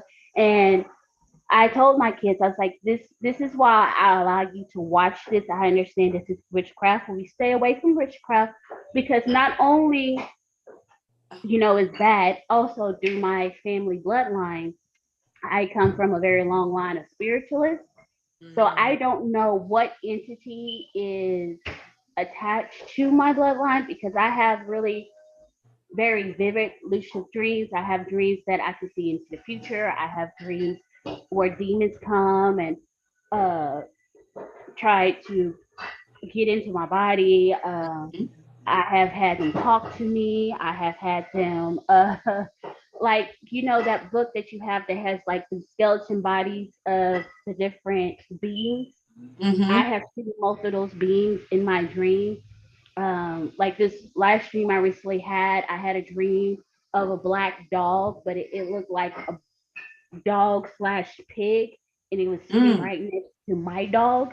And I was like, what is this fat dog doing in my living room? And then you got on talking about how the devil was depicted as a black dog in the Bible. You know, the black dog was in my dream. Just sitting right next to my dog, just chilling. And the animals can tell you when a spirit is in your house. Oh, she does. I see him too. So listen, when I tell you, y'all, I'm so grateful. I am gonna get off here, but I'm so grateful that you all are looking and seeking and finding, because we really, I mean, honestly, now you see why the Bible says they have eyes but they don't see, and they have ears but they don't hear, because if they did, they would understand. They would understand what's going on around them. They would understand the symbols that they wearing. They would understand what they letting their kids watch. They was understanding what they would understand what they eating and just everything. How many people feel like now you were asleep? For real. I do. I can't even watch a TV show, and my family gets so mad at me. It's like, can we just watch this? But I was like, no, the symbol's actually true. And it like I went back because my family's from New Orleans, Louisiana. I had to go back home to bury my dad, and he was Catholic, and I could not really pay attention to the service as much as I wanted to, because I'm sitting in this Catholic church seeing all these symbols. Seeing all these symbols, and I know the meaning of them now. And it's like I couldn't pay attention to it, because it's like, why are we sitting here using God to do, like, cover up these demonic symbols, and people are believing this? And it's just like it blew my mind. It's like it was so crazy, because I was literally watching Once Upon a Time, and the symbols that was on Pandora's box was the same symbols inside that Catholic church. Are you serious? Yes. Did y'all hear that? She said she was watching Once Upon a Time. Now, the crazy thing is, we know that the Catholic Church is the great whore, like a Pandora's box, and everything goes there. It's nothing that they won't do. So it all makes sense that they will put them symbols up in their dang church. That's crazy. So yeah, now there's sometimes I tell God, I'll be talking to God, it's like, man, sometimes I don't wish I was awake. But then I was like, thank you, God, for waking me up so I know and I'm not asleep and I'm prepared. But sometimes I do wish I was still asleep so I can actually enjoy a show, or not walk past the building and be like, no. You know? Yeah. Because think about how many people are just still watching TV, and it's just still regular TV. Right. Nothing is, they just, oh, it's a show. What do you mean? What are you getting all upset about? It's just a show. Yeah, that show could be putting a spell on your kids. Right. And that's why people's like, well, they say, oh, you're so holy, you believing in God, but you're allowing your kids to watch this. I was like, no, I'm allowing my kids to know the knowledge, because how you know your enemy if you don't know nothing about them? And I sit down and watch it with my kids. Come on now. Hey, we don't do this, but if somebody tries to trick you or pull a fast one on you, you know what to look for. What's scary is a lot of these parents don't even understand why their kids is acting out, because they under a spell. We see that these books here, the Egyptology, Dungeonology, Wandology, they selling these into the kindergartners. And it run down a whole spell at the Scholastic Fair.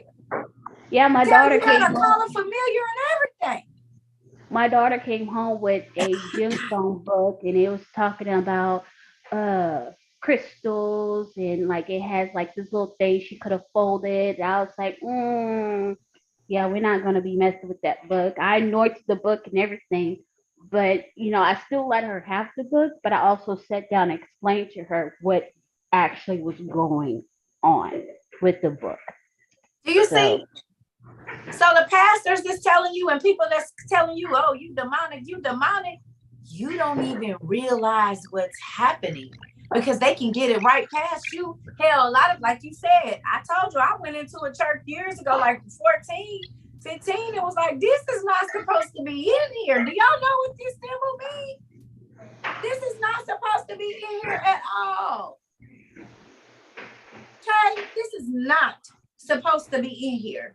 So it's so crazy because they'll tell us, oh, that's demonic, but you don't even know you wearing Balenciaga and all of this stuff. So you don't even know what demonic is if it got what, black fingernail polish on and some drawings or something, or a symbol that you don't know, but that same symbol is on your car. That same symbol is on your drawers, Pastor, on your wife's bag, on all them name brand shoes y'all got the church buying. You don't think about that. That big Cadillac symbol came from somewhere. The Bentley symbol didn't just come from nowhere. All of those symbols have a deeper meaning. Like, what if the Bentley actually stands for ball? Like Balenciaga. We don't know. But if you don't do the research, it, like you said, somebody could get you or your baby could go spend a night somewhere and a person's like, oh, we're gonna play a game. The mama's a witch. But you don't know that. And so your baby go over here to this house to spend the night thinking they playing a game. And because they don't know to look for these things, they just gonna do it because the adults said it's okay. Exactly. That's why I teach my kids to question everything. It's a real thing. It's a real thing. Thank you so much, Shelly. I'm gonna take SB and then we're gonna get on out of here, y'all. I'm gonna go and lay it down. This was good though. We gotta start doing our Zooms again. Thank you, Miss Shelly. SB, you still here? Yes, ma'am, I'm still here. What's going on? I've been doing some research. While y'all been talking, I'm researching. I've been doing some research. What you done found? Oh, so you know that red stuck. I keep telling you that red stuck out with me. That red. I went and pulled out volume 2 because I remember you said about the Rahab Ragabites. The Ragabites. Yeah. So Okay. I remembered about them. So then I went and did some research and in Joshua chapter 2, verse 21, and that's about Rahab. And I remember the red cord being placed at the window to hang it out the window. And I wanted to know why it had to be red. Okay. So now I went deeper into it. My Bible say it's a scarlet red, not just red, but scarlet. So then I was like, okay, there has to be a meaning with this color of this scarlet red. So then I went a little deeper. Come on. And I found out that the scarlet red is immortal and sin. Hold on, I got it up still. What? It's particularly promiscuity and adultery. So they're out here sending this symbol, and so now it's drawing them in. So like those ladies with the red shoes with that scarlet red, and then those red hats with that scarlet red, and then if you got a scarlet red door, you're inviting them in for that too. Oh, I was reading that too. Oh yes. So how people going and want these red doors and everything? You got to be careful what you're putting out there. So I was like, okay. Right, little red dress. Y'all got me thinking. Jessica Rabbit. Red door. Jessica little red door. In a red dress, provocative, red shoes, sex, immoral woman. She was in everybody's face. Oh my God. That's why I can wear red toes. And that's why you see the lipstick, that scarlet red lipstick, and then they banned the Scarlet A, the letter A, because it reminded people to not be an adulterer. So now they removed it. Oh, I was up here while y'all was talking, I was doing some research, honey. They was talking about you can't bring up the Scarlet letter because it made people, it brought them back to make them understand that was a sin. So they didn't want you to know that people was adulterers. They was hiding it after that. Like they hiding everything else. Red light district, red light special, red eye, the red eye flight. OMG. You know what I just thought about? The wealthy businessmen always take the red eye flights. It's when nobody else is on the plane. So if I wanted to traffic a young kid in the middle of the night or early in the morning when everybody is going to be asleep on the plane, is a perfect time to freaking do it. A red eye flight. Most businessmen, they getting on the plane 1, 2, 3 o'clock in the morning. Most of us is not getting on the plane at 1, 2, 3 o'clock in the morning. We getting on between 8 and 7 or something like that. But the people that fly in the middle of the night, and think about it, businessmen go from city to city to city. They might be in 4 different cities in a week.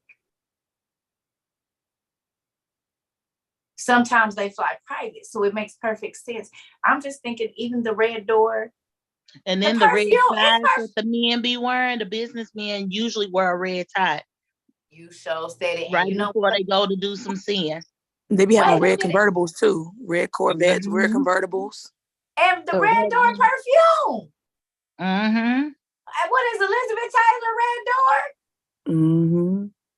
And I think Bath and Body Works came up with Victoria's Secret came up with their own version of the red door perfume. They have something that's similar to it.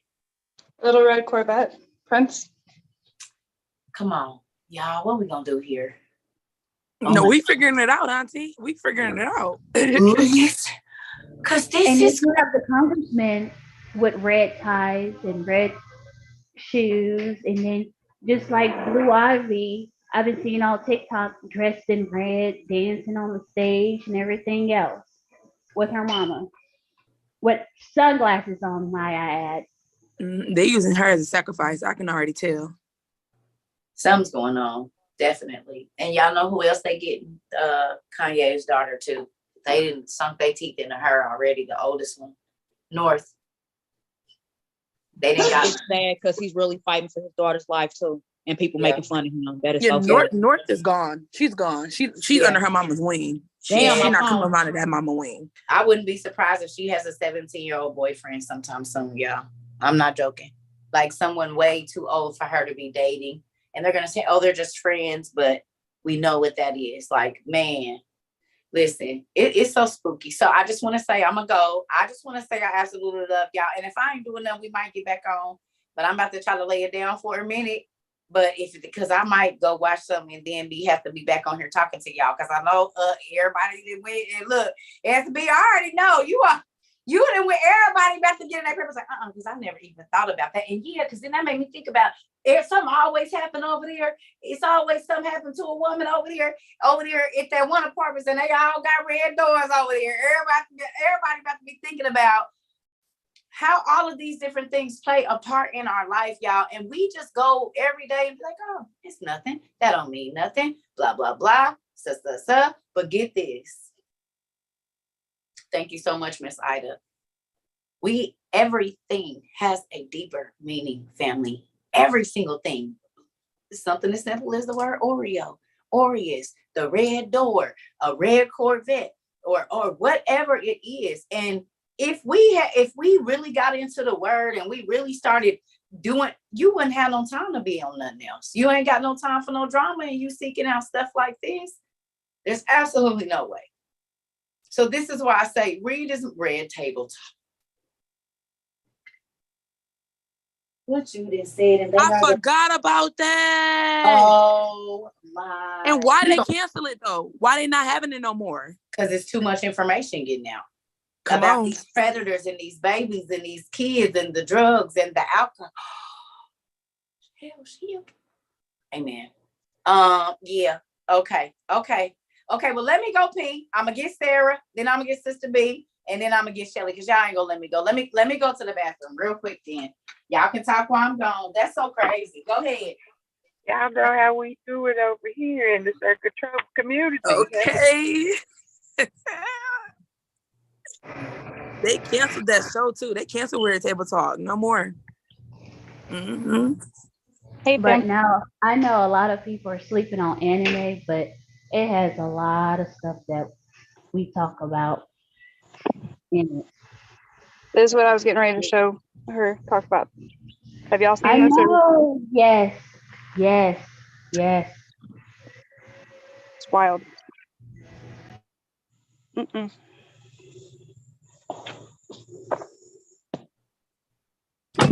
Wait a minute, family. Didn't she say something about didn't we do I think a lookup on Charlemagne? Right? You remember, was it a giant named Charlemagne or somebody named Charlemagne? I don't know if any of y'all caught that. Let's Google now. Are you talking about Ptolemy the god and it's actually like a demon's name or something like that? Probably somewhere up in there, and I just found this book here. Hold on, let me see if I can work this camera. Hang. All right.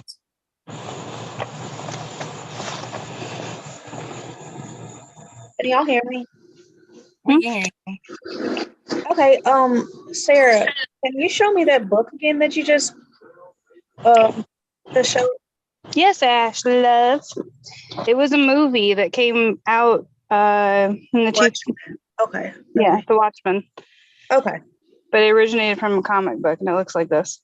Good deal. I like graphic novels and stuff like that. So Me too. Me too. Y'all And doing I'm telling you, like the graphic novel is the same, but it's different. Like it goes into more detail, and that's what I'm gonna tell her about because it's like it's wild. Like you watch the movie and you're just like, wow. And you watch the movie and you're like, wow. And then you read the actual like novel and you're just like, why? You know.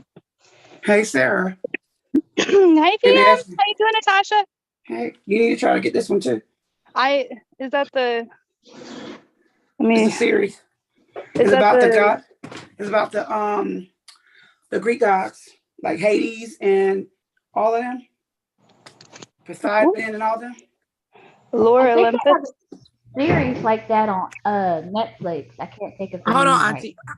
Auntie Natasha. Hold that back up again. I'm trying to screenshot. Okay. Same. Okay, this is the first one. It's five of them. I got all 4 of them. Okay, I got that one. Okay. Okay. The other one. Yeah, that's the one I was at. Wait, what's the difference? Is it it's 4 different stories, but it's about Poseidon, Hades, all of them, Zeus, all of them. Ooh. It's a graphic novel. It comes in a set? Yeah. Okay. That's the one you told Auntie. It's really good.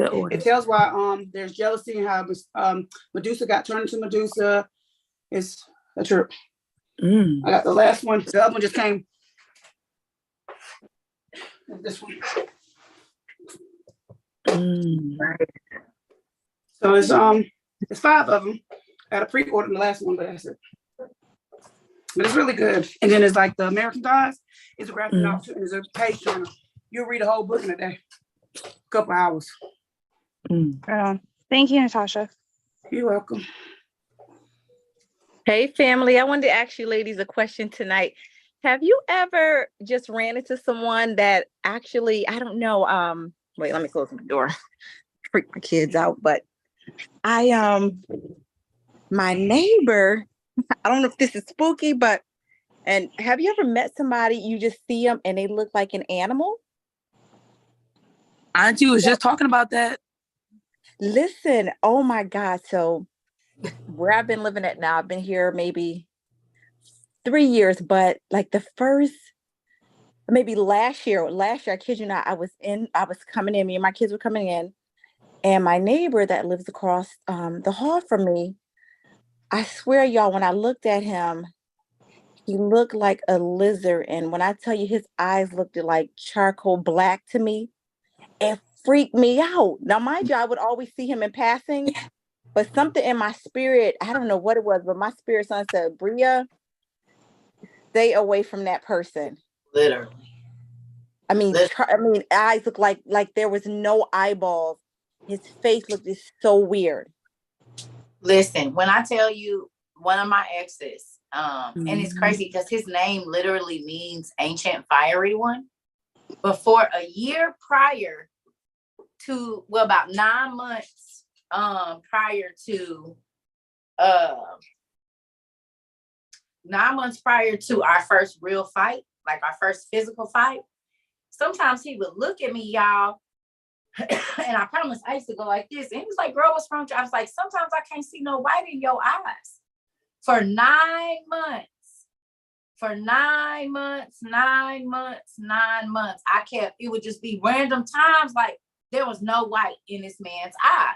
So he had told me this story about one time when he was in a work release, that he was in this bed and he said, I don't know, I ain't never been in a work release, but it was like, I guess, a big warehouse type thing. And then on the outside, it was people that could, like they play cards or whatever. And then the people that were sleeping in beds was in this area. So he said that he was laying there, and mind y'all, this is a big nigga. He is not little, honey. He's big. He's a big old man. And he was laying, and his voice real deep. Like he looked like Mark Chestnut, just beautiful. Anyway, moving on. So he's laying in the bed, and he said he feels something pull the cover off of him. Okay. He's 6'3", so this ain't no little man. He can do. Anyway, moving on. So with that, he said he set up thinking it was one of the people in the work release, playing, like one of the dudes, like, snatching a blanket off of him or something. So he said he set up and he didn't see nobody. So he said he pulled the cover back up, laid down, and it happened again. They snatched the cover off of him real fast. So he said he got up and ran in there where the dudes was playing cards and was like, hey, bro, y'all better quit playing. Like, I got to go to work in the morning. Like, don't be on that stupid stuff. And they was like, bro, what are you talking about? We all been sitting right here. He like, nah, somebody just came in there and snatched the cover off of me. And they like, bro, everybody been sitting here. You tripping. You know what I'm saying? And he run real fast. So the area, he was like, they couldn't have really hid nowhere or nothing, So he said he went back and laid down. And he said he went back to sleep. And he said the third time when the thing pulled the blanket, he said he set up ready to punch somebody. He said, and it was a demon sitting right there. He said, and the demon was speaking in a language that he couldn't understand, but for some reason, he could understand what he was saying, but he was showing them a vision of a woman standing at a payphone. She had this purple and blue head rag on, and she was trying to talk to him, and he was trying to talk to her. But when he looked down, the cords on both of the payphones was disconnected. Now, this is 5 years before he met me. We get together, move from the state we was in to another state. I braid my hair. When I used to braid my hair on my micros, I always got me a new scarf to tie my hair up, like new hairstyle, new scarf. Go to Walmart with a friend I ain't seen in like 10 years. Come back to the house, and I come in, and he's like, I'm like, what? He was like, nothing. You look like the lady. I was the lady. Oh, I was the lady. We found Stop, out 3 years Auntie, later, stop. after our relationship started to go, I was the lady. But get this. Oh, wow. No, let me tell you. 3 years before I met him, I had moved to a different state, had a nightmare that this man, now, have y'all ever been to the houses in Kansas City? If you ever been and seen the houses in Kansas City, I had family members that lived in Kansas City. We used to go visit when I was younger. So the houses is like up on these hills. They got real steep little like front yards. And then it's like little steps. And then you go up in the house to be like 3 levels and then basement, whatever. Okay. When we would go to Worlds of Fun and visit. So in the dream, we in a house that looked like the houses in Kansas City. Well, it was really here is where the dream ended. Ooh. Anyway, long story short, in my dream, it's this. I only had my younger 2 daughters with me at the time. And then when I had the dream, they were like newborn and 1 in real life. But in the dream, they looked to be older because they could like walk and run or whatever else. So in the dream, this man was chasing me, and everywhere I went, he knew where I was at. Like it didn't matter if I ran, he knew where I was at. He always knew where I was at. And so I ran up into this house, and me and my daughters, I'm looking around. I tell them, come on, we're going upstairs. So we go to the left, go up the stairs, go like this. And it's a room, and I think 2 rooms on this side. So we run in like what would have been the smallest room, but you could look down into the street and see whoever's pulling up. And in the dream, he had a black truck. Okay. And when the black truck pulled up, we up in this like attic-like room. And I'm like, shh. And they're like, Mommy. I'm like, shh. Right. And he comes to the door and I wake up. But in the dream, I could never see the man's face, but I could see his build. I knew he was bald, all of this, but I could never see his face. Do y'all know? He took me to the first family function before I had even moved here. This isn't this time, I lived here before. And when I tell y'all, I walked in that woman's house, in the family member's house, it was his grandma's house. This is also the same person that was in my closet telling me they had left and went somewhere and had hid in my closet for almost 7 hours waiting for me to go to sleep, letting me know they could have killed me when I went to bed. This is also the same person that at the end of our relationship, well, I was sitting on the toilet after he just choked me out and I came back to, and he was over me calling my name, saying, please don't be dead. That looked me dead in my face when I asked him who he was. And he said, I'm the father of lies. Oh, I know who that is. That's the devil. And he don't even talk like that. He literally said to me, I'm the father of lies. His name literally means ancient fiery one. I didn't find this out till later, but that's what his name means. Okay? Oh, so the spirit is real. You can be connecting with a person that is a open cup, and the spirit don't need to get in them until they with you. Spirit don't want nothing to do with them until they connecting with you, because that spirit is trying to get in to you. Do you hear me? So the dreams, the visions, pay attention, because guess what happened, y'all? The second year in our relationship, the same thing that I told him about them eyes going black, just like we seen in Grimm, his big old tail went to the bathroom and came, and all I felt was a thud. I'm like, what's this? He was scared to death because he turned on the light and got to see it for himself. He's an artist. He drew what he saw, and it was his face with black eyes and like a kind of like Klingon like forehead right here. Scared his own self. Turned the light on, and he said it wasn't no white in my eyes. I said, oh, you got to see what I've been seeing. Now that was 1.5 years before he tried to take my life and told me, I'm the father of lies. The father of lies is Lucifer. But all you got to do is be open, and your name be ancient fiery one. Like the devil. Because he's old and fiery for sure. You don't know what you letting in your house. You don't know what curse is on a person. This is why I tell you, pray over your door.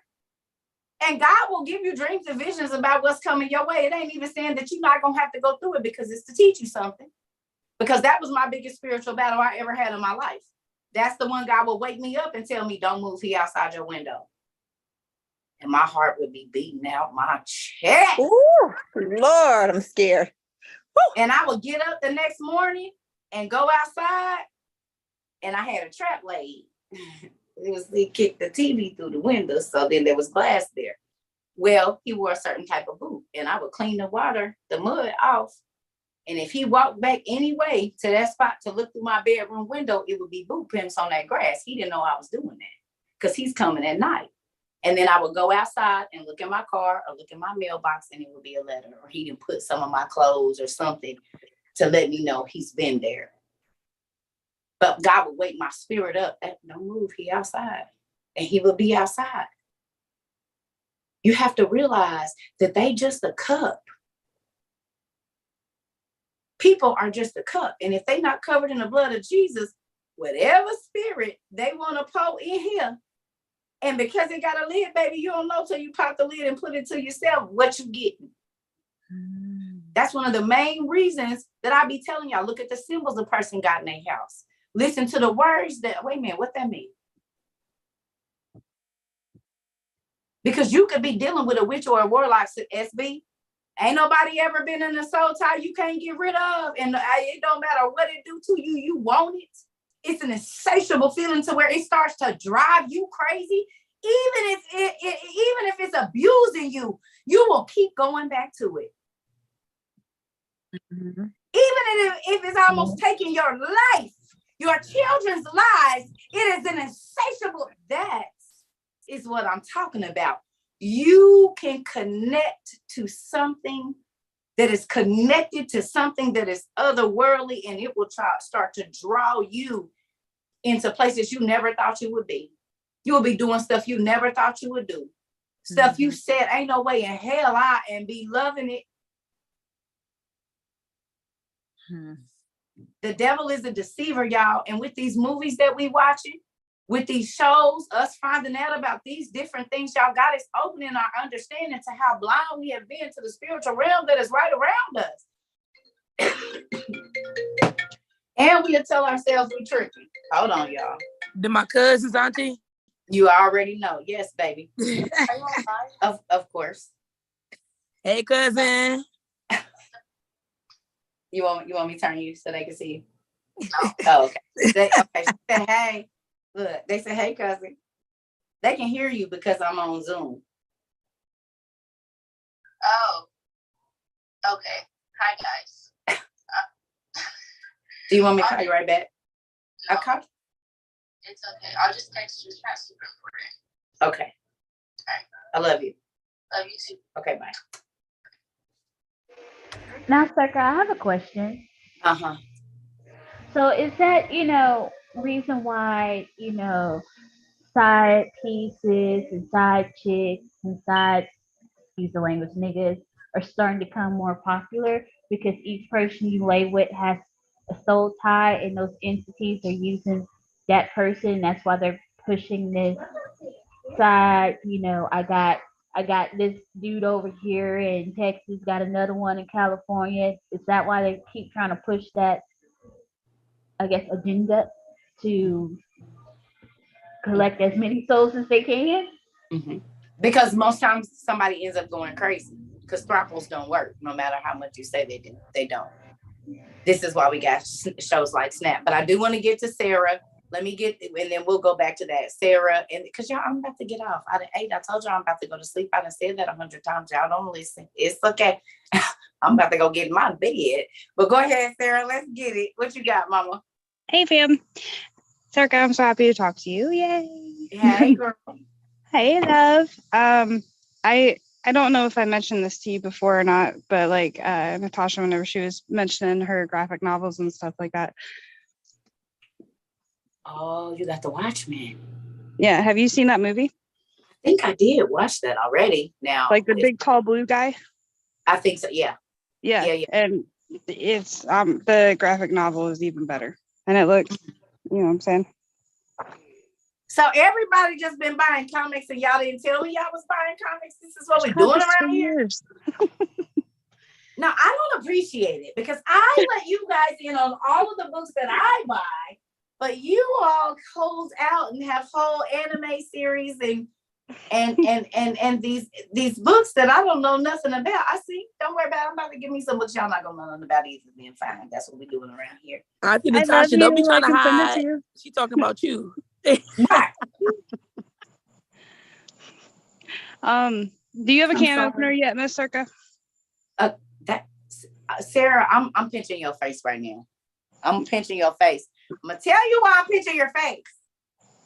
Because I actually left my house and went into Walmart today to get cheesecloth. And I looked at the cutest manual purple can opener. And I said, $4.87.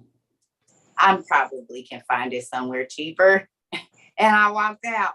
I'm gonna need you to stay out of my business. No, I don't have one. Now, what was you gonna say? Purple's my favorite color. And I've been thinking about getting you a can opener, but I had missed out on some things, because I can't catch everything. But so everybody else, don't send her a can opener. Sarah's going to send her a can opener. Also, my last name is now Henry. It's not Bennett anymore. So. Oh, wait a minute. That's right. I think I Congratulations, Paul. Thank Sure, you. we done had a circle wedding too. Come on. The WOIU. Yay. Congratulations, baby. Thank you. How do you very feel? much. It feels, it feels so freeing. Like I Ooh, feel, I know. like, because I worried about things before, because, you are, we've been together for 7 years, and those 7 years were, we did things, and obviously. Right. And so it's like, that's not how God wanted it to be. And it makes me smile from ear to ear. Like whenever my husband says, now. He says, "I love you, Mrs. Henry." And I'm like, "I love me husband." I love it. My husband and people to death. My husband's going to be coming home. My husband is going to the store. I love it for my auntie. Yes. Listen. Especially if you got somebody that you love. It's a different, you know what I'm saying? And God blesses marriage, especially if the two people want that. You see what I'm saying? He will. Because I told y'all, I plan on getting married again. I'm not against marriage at all. I'm just against marrying people that are not for marriage. You see what I'm saying? Because some people get married just to be married. They don't get married for marriage. And so by y'all being together 7 years, y'all know each other, but marriage still is different. And it's a good thing. Marriage is good. The world teaches, don't value marriage, but when you get a chance to grow with somebody that wants to grow with you, baby, that's a blessing. And you don't see it often. So you are blessed. Congratulations. Tthank you so much. Mm-hmm. Sarah, Love I'm you about guys. to text you. I'm about to text you, Sarah. Because you ain't told me nothing. I saw we. It just happened on the 30th. I saw we. And you couldn't call me, Sarah? I mean, seriously, you couldn't call me? I saw we. Oh, Auntie Sarah, not you doing your sisters like that. I know. Look at it. She gets scolded because wasn't nobody invited. We could have did a virtual wedding, girl, on the Cerca Trova community, honey. Are you a notary? We can get on our Zoom. We can get on our Zoom, Auntie. Yeah, we could have been clapping in the background. Don't play us. We've been around here for a minute. Look at that, y'all. Is anybody here a notary? Because it totally could have happened. She said it totally could happen. Who's a notary? We did it, but I'm just saying. I know we got a couple notaries. I know for sure. So just go on the app thing, that space that we have where you can put the prayer requests and all of that stuff, and put it out there that you need a notary. I'm sure. Oh, me, Cindy is my husband. I know it. Oh well, yeah, I don't now, but I could have, and I'm sorry, fam. It's all right. Love y'all. We got other stuff that might come up that you might need us to officiate. We got time. We family. We ain't going nowhere. So I just want to say this. I might get back on here in a little bit, y'all, but I need to lay down. I didn't take no nap, and I didn't eat this food, and it's moving around. And so I love y'all, Sarah. Not Sarah and Sabrina. Sabrina and SB. What y'all got real quick? Is it something fast? Oh, what's real this? fast? I just wanted to show you this book. Since we were talking about books a little bit ago. It's by C.S. Lewis. It's called The Screw Tape Letters. And also his other book called The Great Divorce is also a really good book to read. But this one, it's basically letters writing from a demon perspective to Satan and his minion. He's like, hey, you sent me over here to spy on this person. This is what I'm doing in their life. And this is how this person reacted. And then that message will go back to Satan. Satan's like, okay, good job. Now, so let me screenshot that between him and his mom, and that'll keep her from praying, or go into his mind when he's when you know that he's sitting there praying and putting these thoughts in his head. Like it's like a letter back and forth. Oh, sorry, my headphone popped out, between demons and Satan. So it's called the Screw Tape Letters by C.S. Lewis. I want to say I heard about this book before, but I'm going to tell you what that's making me think about, though. That's making me think about Supernatural, the demon tablet. Yeah. You know what I'm saying? Because everything is chronicled. Everything is written down. The demons have their scribes and their accomplishments because they're kingdoms, right? So what would be crazy is if God allows C.S. Lewis, because he does a lot of this whole supernatural stuff and be telling people what's going on. How do we know that God hasn't let him find a scroll or, just like the people with Supernatural, you know what I'm saying? With that whole situation and how everything, the Nephilim, they said Jack is a Nephilim and he's coming out of the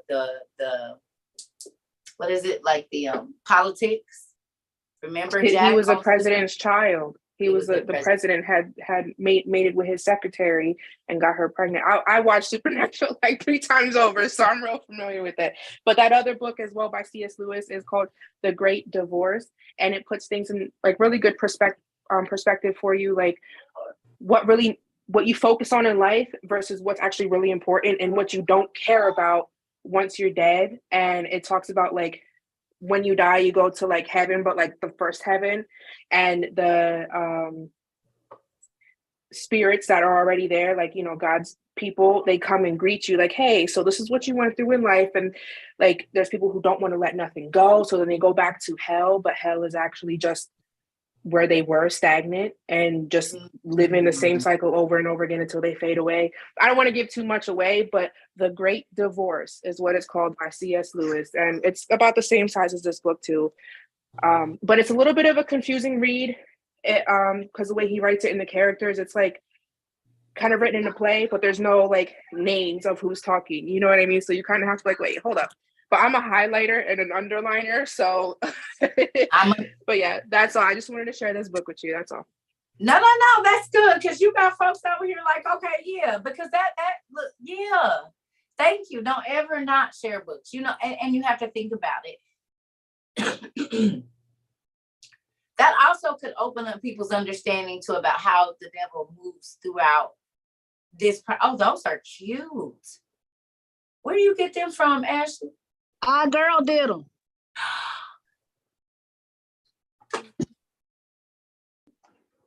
Oh yeah. Wait, she did? Those are fire. That same one that did to Miss Rose. You clowning like that? And she did my mama. She did my mama some too for breast cancer awareness. I got them for her birthday, and she loved them. She wear them all the time. But these babies here, I love them. I wear them all the time. Miss Rose, whenever you come, did you design those or did she design those? No, but what's the baby name? Tawanda did those. I know, but did you tell her what you? She did it. I just told her to do it. I just wanted purple because that's my favorite color. Yeah, Auntie Tawanda not on here. I thought she was on here. Nah, she ain't on here. But Miss Rose, we gonna have a conversation. We about to have us a conversation. I didn't know. Okay. I see what's going on here. See, this is the problem with stuff like, no, I'm just playing. Let me stop. So look, SB, what you got for us? We get ready to go. Those are real cute, honey. Real cute. I'm about to see if she can get my grandbabies. Real quick. All these doors, and look, I'm back at the doors. You good, Mama? I get to tell you how they put in different color doors in these apartments. The doors represent different things that they're already marking you for. So you got to be careful what door you color your door is.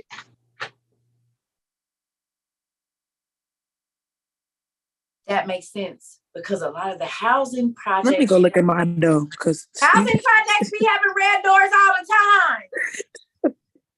The housing project doors always be red. Well, I ain't gonna say always, but a lot of times, like in or in like low income housing and stuff like that, a lot of times the doors be red.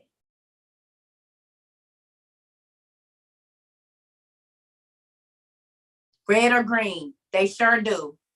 But they making these rainbow doors when you go to different apartment complexes. They got different color doors.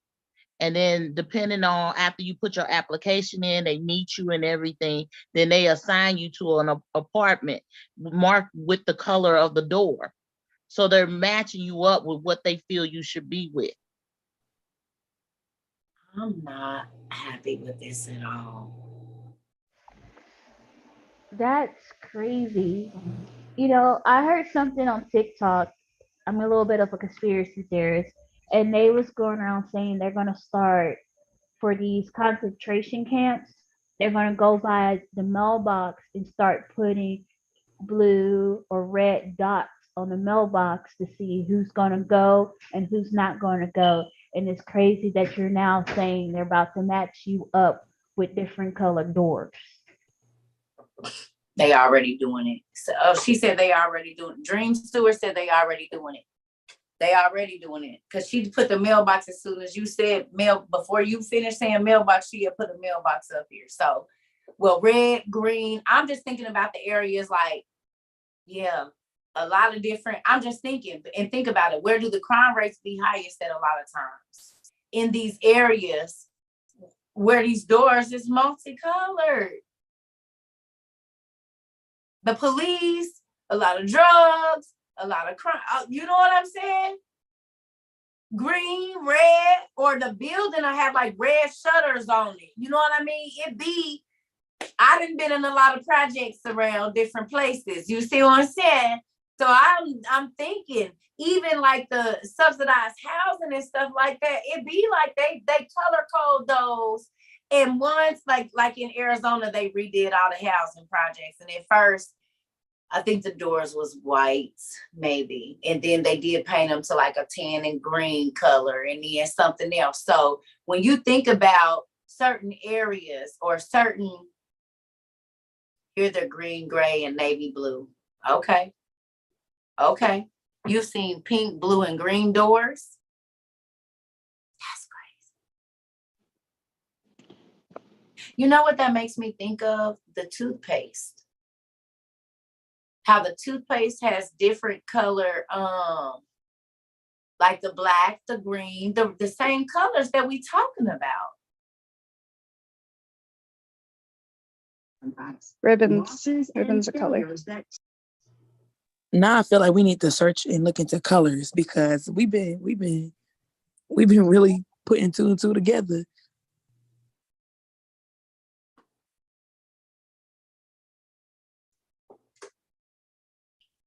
Like, what makes purple royalty? Like, what made purple the royal color? I just want to know.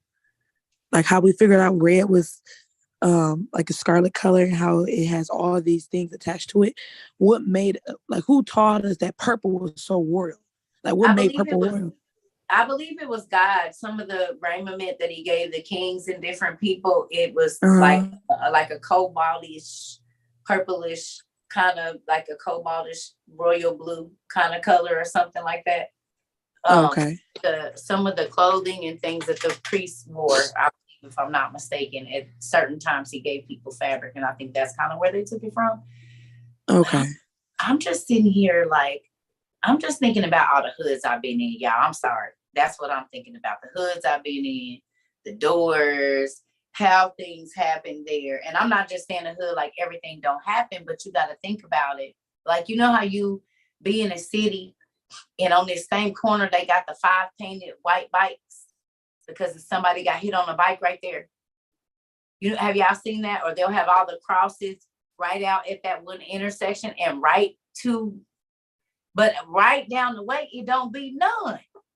And it could be a random little street too. Ain't even gotta be nothing busy. You see what I'm saying? So then that's making me think about.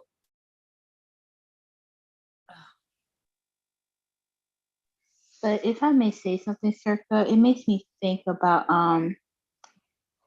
it made me really think about colors, like especially in uniform when it comes to being in the hospital. Like RNs, like nurses wear blue. Like I wear a different color, but it makes me think about what each color means because uniform, like one form. and it really makes me think. Also, another thing is about the red rooms. In the show Demon Slayer, like the most powerful type of sword would be like a red blade. And so also in like, okay, not to be graphic, but in like the Red Room or like 50 Shades of Grey or anything like that, Red Room. And I was like, that's interesting. I still haven't seen 50 Shades of Grey. None of them. Hey, Deja, not to cut you off, but have you seen the latest episode of Demon Slayers? And when all the demons were gathering, it was like this red hue and everything else too. I haven't seen the new Swordsmith Village arc. I read the manga, but I've seen Entertainment District and like the first 2 seasons and Mugen Train. Right. I would definitely watch now if you're an avid Demon Slayer watcher, you're gonna get upset because for some odd reason they made the episodes really short. But yeah, when the new season come out, the demons are all gathered together and it's like this kind of reddish orange kind of room, and a lot of the demons are like dressed in red and all kind of stuff. Okay, so I don't know too much about the anime, but who watched Blade? Do y'all remember when they would go in there and they were in the warehouses? It would start out as a rave and people would be dancing. And by the time the vampires were getting ready to come out, everybody had blood on their faces and everything was red. The floor was red. Their clothes were red. Their mouths were red. Their hair was red. Everything was red.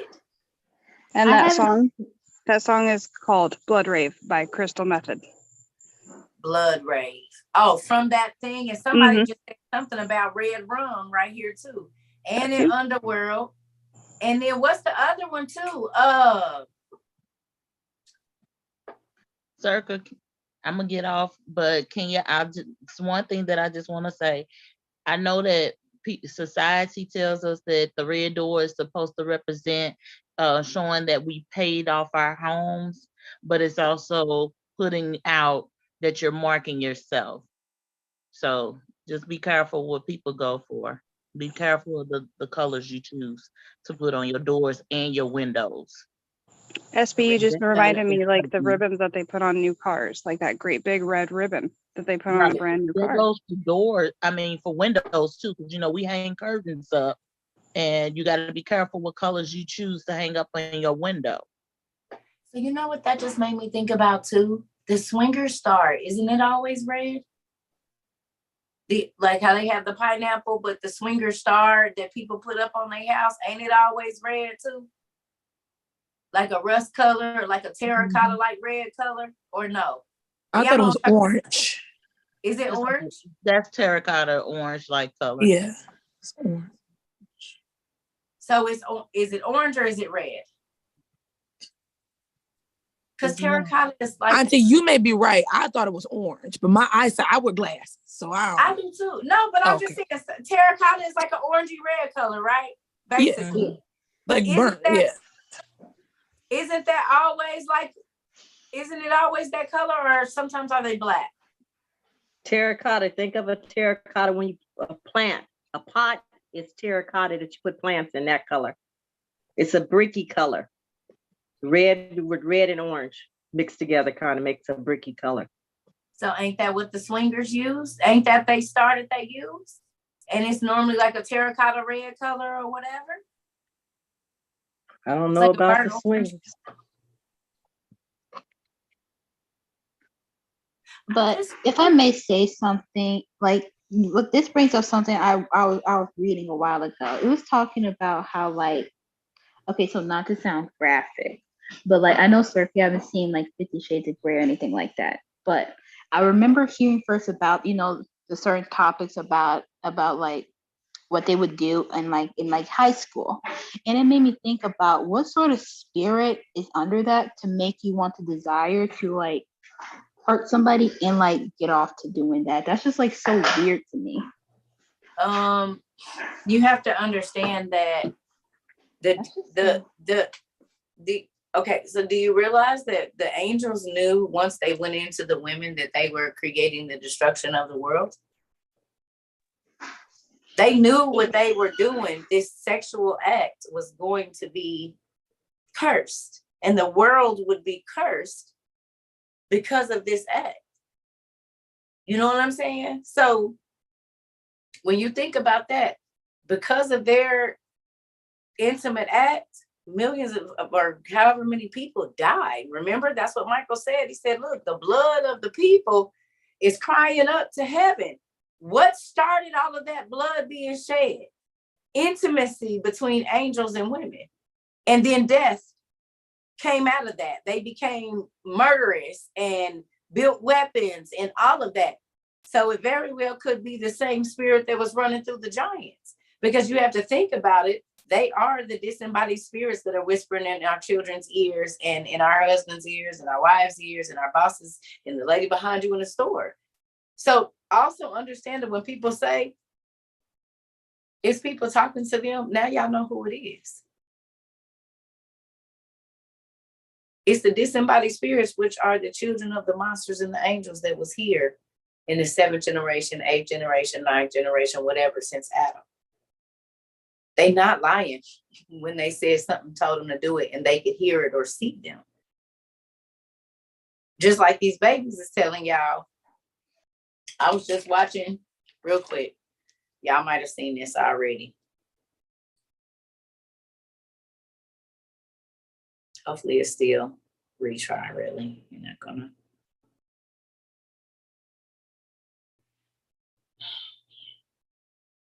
Hold on one second, y'all. I don't know if y'all saw, I reposted it.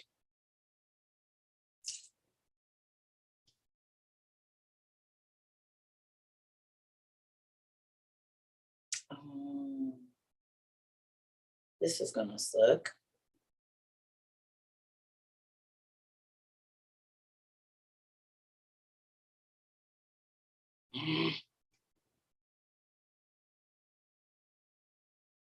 I think that's the video I was watching when I just got on here, and it didn't save it. But it was the little boy. Did y'all see it? The little boy was telling his daddy about the spirit that comes to see him, and he kept saying, draw it out, and the man had been hung. Did y'all see it? And the little boy, he called him Hangman. Hangman kept coming. Look up, go on TikTok real quick and look up little boy Hangman spirit real quick. Go look it up. And it's crazy because like the game. Go look it up. You ain't on TikTok no more. Are you on TikTok still, SB? Can you still just go look up little boy Hangman drawing or whatever? And this, what's crazy is I have pictures that have been drawn by little kids that I still have. Like back in 2012, whenever I get little kids around me, I always tell me, draw what you see in your room at night, right? There are kids that have not even met each other that draw the same thing, and they're different ages. And this little boy, talking about that Hangman, the way he drew him the first time on his little chalkboard is the exact drawings that I have in these folders right here that little kids drew when they told me what was scaring them at night, that it be in their closet. You found it, Ash? But Cerca, what you said reminded me of something that happened to me when I was a little kid. Hold on, Deja. You found it, Ash? Yes, I did. Can you play it? I don't know if they'll be able to hear it. Hangman, and you draw somebody about to get hung at the gallows. Hold on, let me see. Because there's a chat now.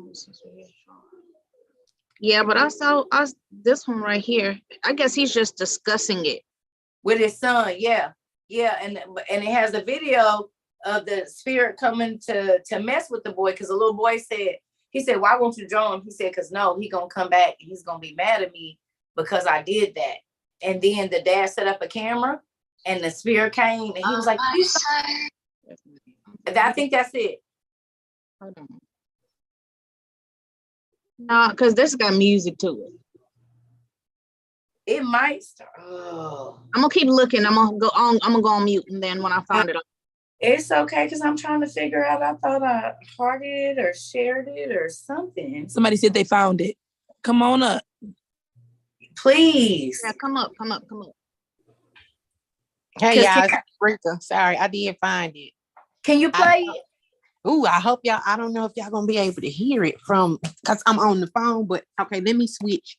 I don't even know how this is about to work. Because I thought I saved it, but I didn't save it. I guess I didn't share it either.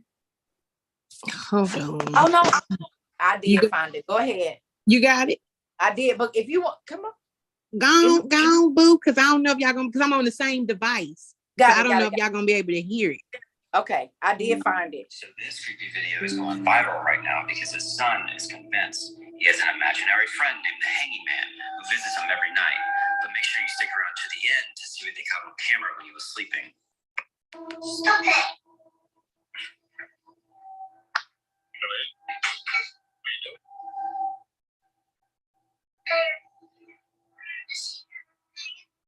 Oh, really?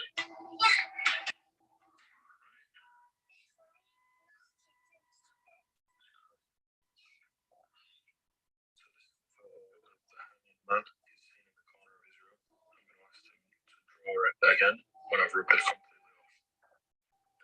Can you draw the hanging man for me like you did before? No, can you tell me what's happening? What if I don't let him? What if you can sleep in my room? Is that okay? Yeah.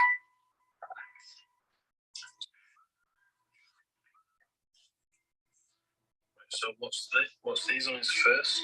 Tears. What's this? Straight. Oh, okay. Does he cry quite a lot?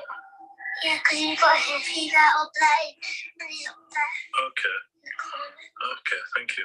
But he knows he's not the So, and then look, he told his daddy, he said, no, I don't. Yeah, it's on TikTok. It's a Real Horror Talk.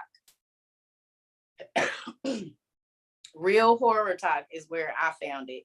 But he told his daddy, no, I'm not going to draw it because he tells me off, or he come at night and be mad at him. Right. And his dad was like, well, I'm going to let you sleep in the bed. But look what happened when the little baby went to sleep, y'all. Wait a minute, look.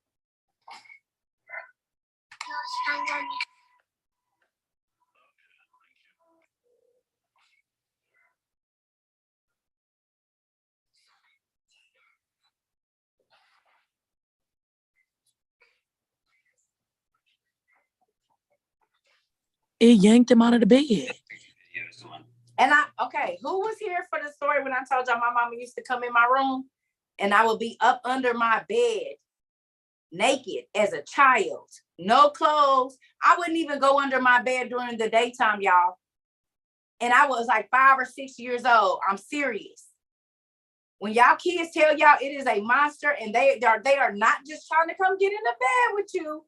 It is something in that. I used to tell my parents, and so I was like, please, I was pregnant with my son when I went home. And let something be standing at that door. I was 16 years old, about to be 17, big and pregnant. I go squeeze right in between my parents.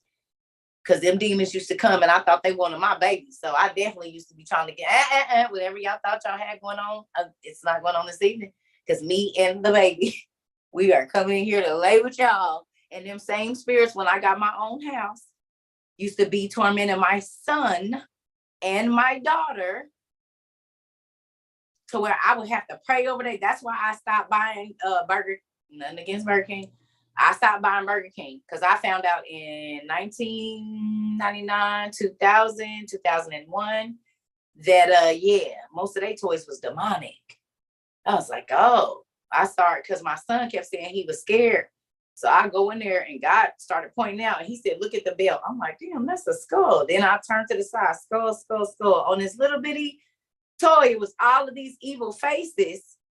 And I'm like, if you wouldn't just looking at it, you wouldn't even think nothing about it. But looking at it, when you take a closer look, it was skull, knee pads, skull, elbows. It was all evil faces. And this was in like 2001. And then I started looking. They the first ones that came out, like with the Pokemon, like type all of their stuff had like a spiritual aspect. Burger King's toys for the kids. Mm-hmm. So my kids, when we went to Burger King, they couldn't keep the toys. You can get this food, but you're not getting this toy. We'll go to Dollar Tree or something and get you something, but we're not keeping that. You remember Boo Buckets from McDonald's? The what? Boo Buckets. What was that? Oh yeah, at Halloween. Yeah. On Halloween time. Yep. Listen, That just made me think about that. You said it's a no. If you research most of the names for most of the characters that come through your baby's kits, they be demonic names, or they have a demonic being, or like when you look up, I'm telling people, like, oh my God, you are doing. Ask my kids, they'll tell you. They be like, oh God, and they're like, Mom, everything is the devil. I said, when I said it, I was crazy. Oh, but now everything is the devil. Okay, now that you're a parent, you see everything is the devil, and it makes sense because the devil is the ruler of this world. So it makes sense that everything is tied to evil. Everything has is deceptive, make us think one thing and it's something else. That's his job. He's the ruler of this world, and he's deceitful. He is a liar. He is cunning. He's all of that. So it makes sense that you keep seeing it. I just want to know, and then I'm about to go. Are you not happy that you opened up the OTP, got into the book of Jasher, started reading the demon names, the names of the medicine, all of these things that were just floating around you your whole life, and now they have so much meaning? Is it worse? Or your eyes just open? No, they just open. It's been this. Anybody else? Ash, what you got? For me, it was the Book of Solomon when I found out autism comes from demons binding the baby's mouths before they even born. Really blew my mind. And we call it nonverbal now, but we know that we need to touch that baby's mouth and not load them up on medications and whatnot, but start speaking for that spirit to be dislodged. And that's it. Think about it. A lot of times before Jesus healed people, he told the spirit to come out first. Boom. And a lot of people miss that. A lot of times he either said, your sin be forgiven thee, or he would tell the spirit to come out. Well, if your sins ain't forgiven, the demons still have grounds to stay. So me doing an exorcism on you is pointless because they're going to get back in because the door is still open. So either your sins have to be forgiven or you have to forgive in order for that demon to come out.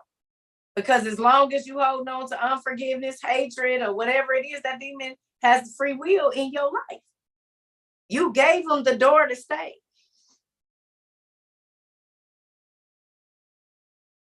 I don't know.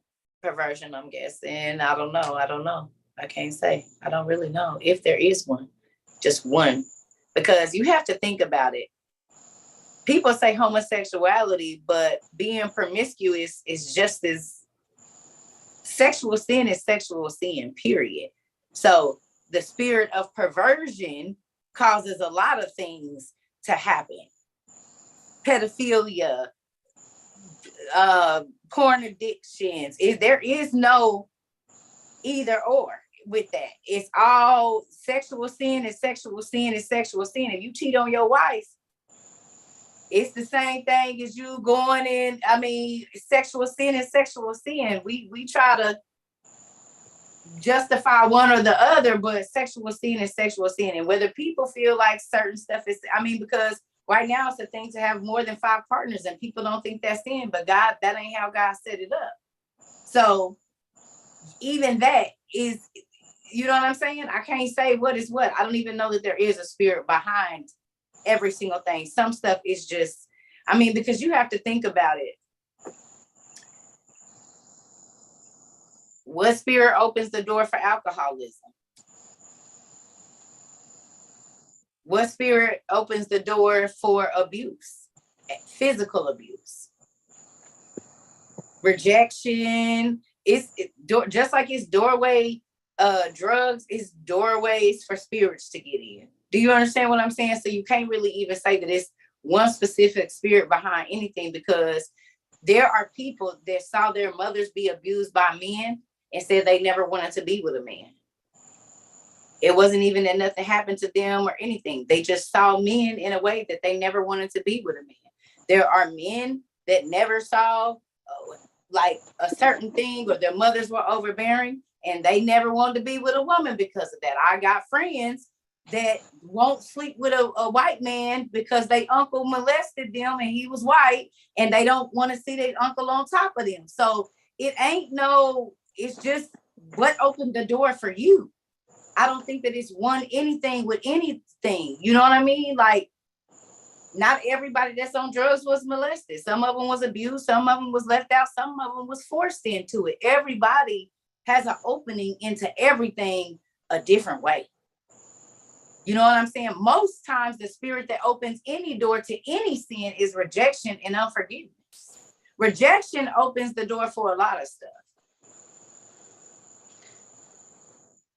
Circa. Yes. I'm sorry. I was just talking to my brother yesterday for almost 2 hours on the phone. I noticed that he had posted something on Facebook and it was saying like, may my dad rot in hell and everything like that. And I was like, what? You know, like what is going on? And both of my brothers are gay. One is older and one is younger. And I was like, but what happened? You know, but like my older brother, he has such, if it makes any difference, he's a Cancer and he holds on to a lot. And he just, you know what I'm saying? Like and I talked to him, like I said, for a long time yesterday, because I feel like I'm like the peacemaker, you know, like I don't like anybody to be upset. And so but the most important thing that I told him was, you have to forgive dad. Like, even if he posts bullshit about Trump or whatever, you have to forgive, because you won't be forgiven. And I don't think that he is a believer anymore, unfortunately. But I planted that seed and I just, you know, I'm gonna water it, let it grow. And then I talked to my dad and I said, you know, like I told him, you know, without divulging every little detail that my brother told me, I said, like, you know, everybody has to forgive. Like forgiveness is key. That's what I'm saying. Like, I am a testimony that people are ripping their families apart and hurting people just because their hearts are hardened. Be forgiving, be kind. Yeah, it changes your life when you let go. It definitely does, honey. I already know. And this is the thing, right? When people stop trying to make everybody fit into a box or a lane or a type, okay? The world will be better.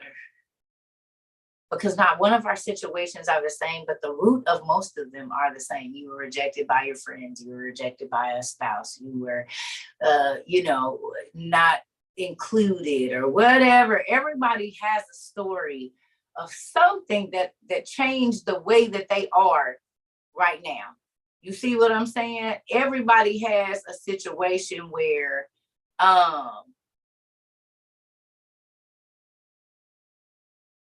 if this wouldn't have happened, their life wouldn't have been like this or whatever. But we judge because it's not our thing. It isn't the one thing that our little dark, deep secret or our little dark, deep whatever. And it's so easy to you. But when you think about it, none of us are any different, really. Everybody want to be loved. Everybody want to be treated with respect.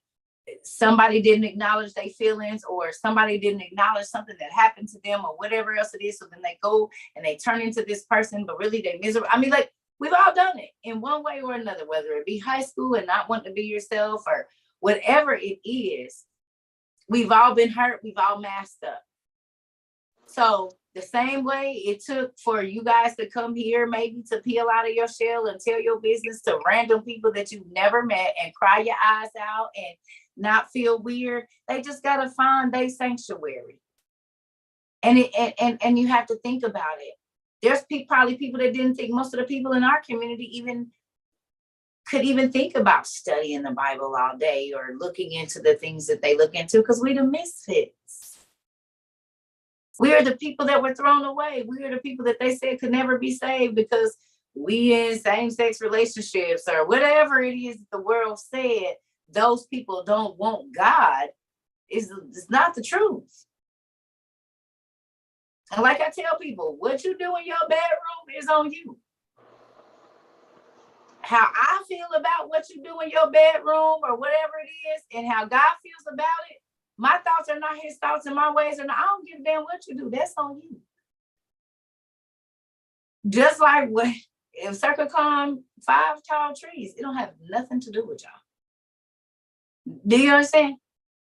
If I go cut down 5 trees today, and one day I just decide I'm climbing 5 trees, the only person that is going to have to stand in judgment for that is me.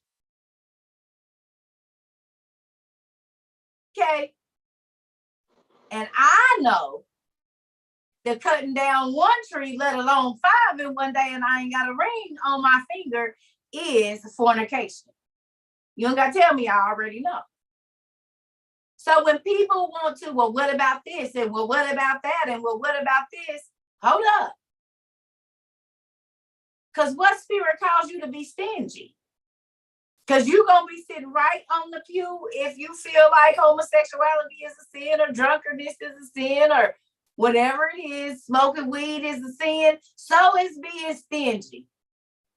And what folks found out recently is you might not be an alcoholic or a drug addict, but if you stingy, you're going to have a high seat too, Punky. So it's easy to call out the spirits of what we think is not good. But if you get to reading these OTPs, baby, you see not even letting your kids be disrespectful to the people that you feel like ain't saved can get your kids in hell too. Because church folks will let their kids talk crazy to people that they don't think is saved, but make them reverence the people at the church, baby. But guess what? It said the parents that let their kids use their mouth to cause other people's pain. So if you let your sanctified child call somebody a crackhead because it's okay, because they is one, well, they shouldn't be one. If that caused the crackhead some pain, guess what, baby? You just signed your baby up for a good old seat in hell. Because you okayed the hurt that came out of your baby's mouth for somebody else. Circa, can I tell, I guess, the piggyback off of Sarah? Also, forgiveness is not for the other person, it's for you. And for anyone who's having ill feelings towards a parent or something like that, forgive them before it's too late. Because me and my husband literally buried both parents within 30 days apart. And we both were at odds. He was at odds with his mother because he had some ill feelings about their growing up. And, you know, I'm not going to tell his business, but with my father, you know, he wasn't really there in my life. My mom was a single mother. We reconnected when I was a young adult. You know, and I always felt like I always made the effort to reach out, and he didn't. And, you know, last time I talked to him, we got into it because I wasn't talking to my mother at the time because we fell out behind some of the stuff she was doing. And he wanted to call me and chastise me, and that really, really upsetted me. Okay. So, and I quit talking to him. And then I get a phone call from my mother telling me that he died of a heart attack and he was in his apartment 3 days by himself with no one there. So now I can't even tell my dad I'm sorry. I can't tell him I love him.